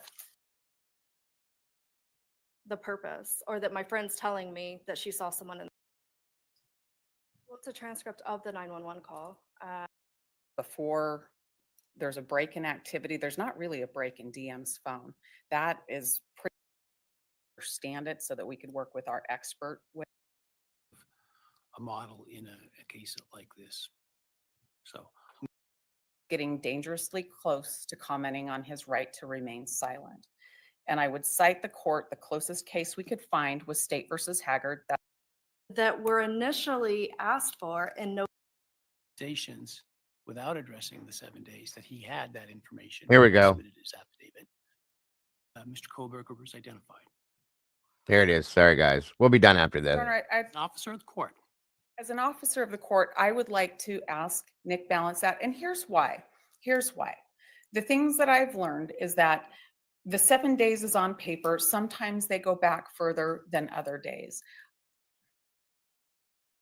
What's the evidence of that, counsel? The evidence has been in the practice that I've learned from You're- people that you're- I've worked you're giving- with. You guys turn ball. I don't want to see or hear anybody arguing with moderators in here. I'm not going to put up with it. Recently related to timing advance records for November 13. Our discovery requests were for all of Mr. Kohberger's timing advance records. Our motions to compel covered all of them too. I have this carrier request now that says 7 days, and I have the affidavit now that says 7 days. Those are not things that I always knew when we were litigating this issue. Okay. Those are new bits of information. To me, it is a little bit problematic that there's been things that have changed and there might be records out there. Given what you have now with the affidavit with 7 days, if you imagine you didn't know that and you I understand your confusion and concern previously. What I don't understand it is now. In light of the evidence, I don't understand Mr. Ray's accusations without addressing the 7 days, that he had that information when he submitted his affidavit. He is available to testify if the court wishes for him to. It's his obligation and your obligation to establish that evidence of that the state has this, and you haven't done that. His affidavit is quite extensive, and he seems to ignore that issue.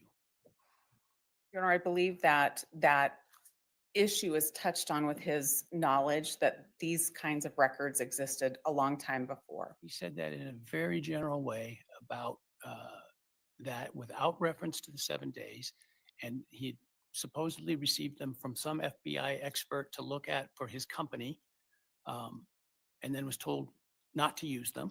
So I don't know, maybe the FBI got them in a way that they weren't supposed to at that time, for all I know. He didn't name names, he didn't identify it, he didn't put it into any context. The state had indicated and provided AT&T's sworn testimony that they only keep them for 7 days. And yet he makes the accusations that he did in his affidavit without addressing that 7-day issue at all. And so I guess my point is if you want to cross-examine the witnesses about why didn't they rely on the AT&T timing information, you've got to show some factual foundation that that was available to them by the time Mr. Kohberger was on their radar as it relates to November 13. And I'm not seeing that as the problem. My first question to Special Agent Balance, who would be the person who And would he have didn't look. gotten these through a different channel through the FBI, would have been, did you get them? Because I've heard different things along the case, asking him the question is really what I wanted to be able to do. And that's why I opposed this motion and prepared it as I did. Tell you what, I'll let you ask that question outside the presence of the jury Thank you. at the time of trial. That will satisfy me. Thank you.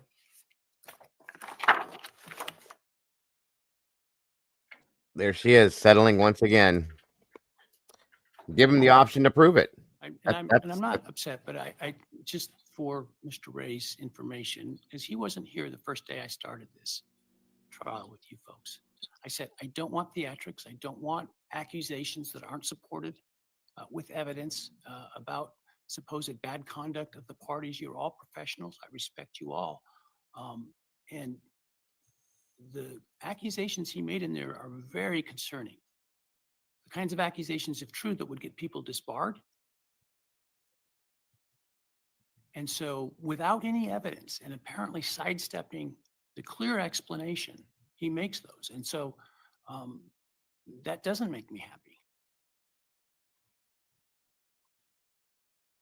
And to address the court's concerns of what's been raised, I think the only issue out there, I have the 2 search warrants.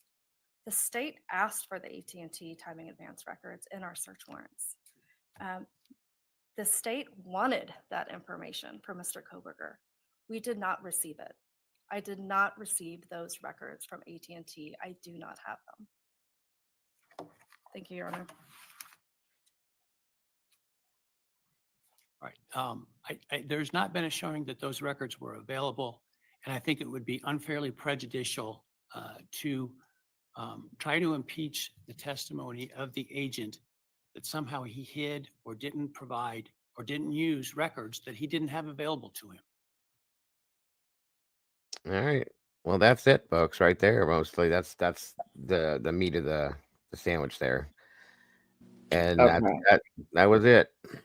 Well, it's very interesting that he didn't want to actually click the expert in, talk to him about whatever his concerns were regarding this affidavit. And what's even more interesting is he says there's no evidence to show that they would have had those records. Right. The evidence to show that they would and could and should have had those records is because they had 3,800 other people's. Not to mention, I believe, Annie, that they swear up and down that Bryan turned his phone off. Well, how would you know that if you didn't have those records? Right. There's another one. Just saying. Okay. Yeah. Bingo.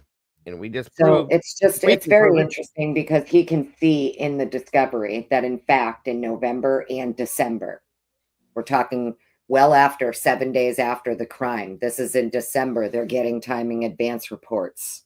Right. So it doesn't make sense you couldn't get his. Why couldn't you have gotten his? You got other people's timing advance reports in December. Right. Why couldn't you get his? Well, it's true. It's true. Well, they do have his phone. I understand that, but I'm just saying it's all Talking here. even before you allegedly were onto him, before you Yeah. ever even put in your AT&T warrant for Kohberger, right? Before you even did the back-to-back AT&T warrants on December 23rd for Kohberger. Right. Well, whose timing advance reports were you obtaining in December that aren't Bryan Kohberger's? Very true. Very true. Very true. And yes, Maury's right. Maybe Jennings didn't have them, but the FBI did. Right. That's all there is to it. So, Well, wow. listen, I always enjoy talking to you. I'm going to Yes. hop down. I know Oh you're yeah, done we're soon done. anyway. We've been here for five almost 6 hours. So yeah, we're done here, Miss. But I appreciate you very much, Miss Potts, as always. I I wouldn't appreciate you. You have a great Oh, yeah. day. Bye, Eddie. You too. Where's Eddie? He's Oh, here. he left.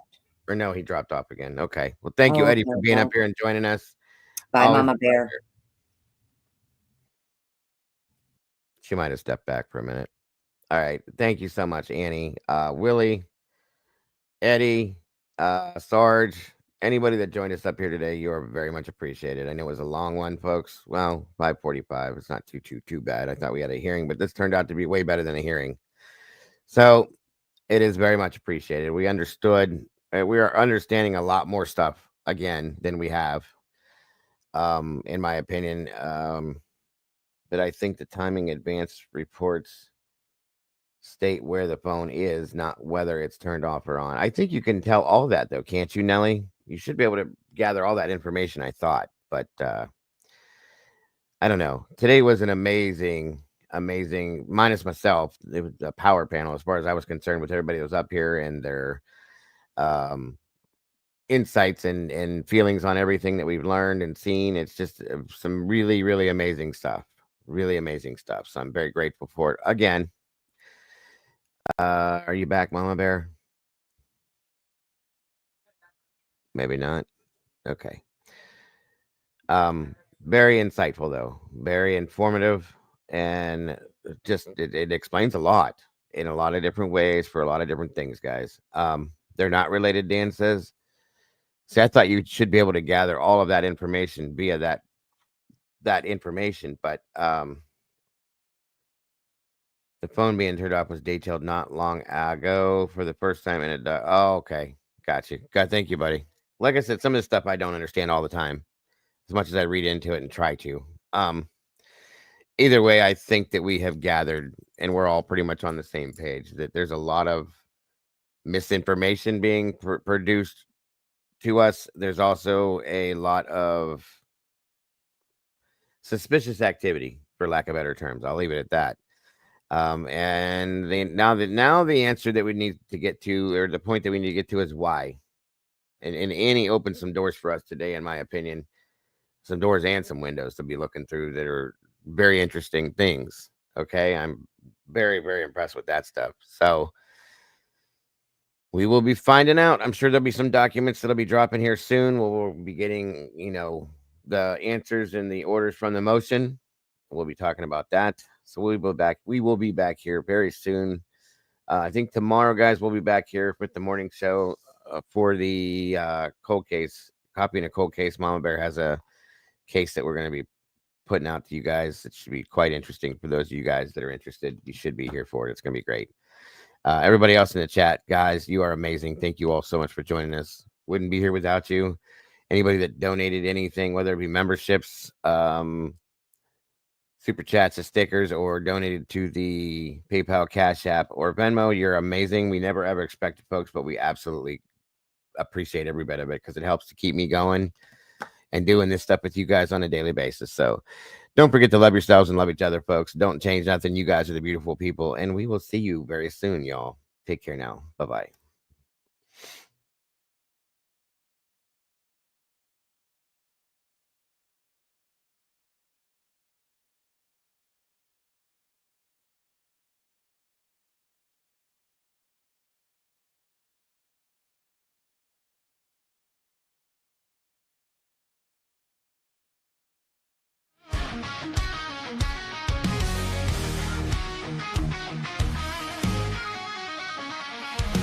On the screen, typing at the speed of light, hunting down the shadows, bringing wrongs to right, digging deep in the data, facts sharp as a knife.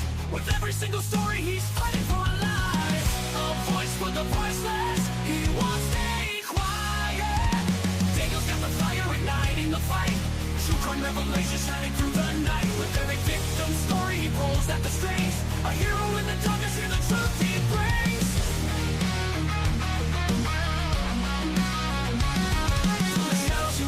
Streaming loud and clear, cracking cases, open hearts filled with fear. His channel's a beacon in a world gone wrong. He guides us through the chaos, a soldier so strong. The clicks and the lights, they follow his lead. With every new case, he plants a new seed. Sharing their stories, giving hope where it fades. Daniel's a warrior through the trials he waits.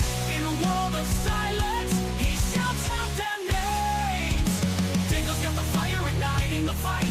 True crime revelation shining through the night. With every victim story, he pulls at the strings. A hero in the darkness, hear the truth he brings. From the shadows you rise, are streaming loud and clear. True crime revelation shining through the night. With every victim story, he pulls at the strings. A hero in the darkness, hear the truth he brings.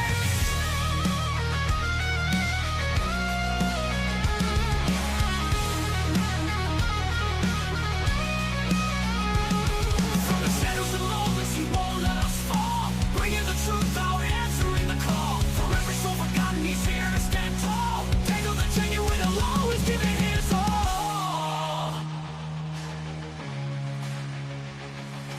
Daniel's got the fire igniting the fight. True crime revelation shining through the night. With every victim story, he pulls at the string.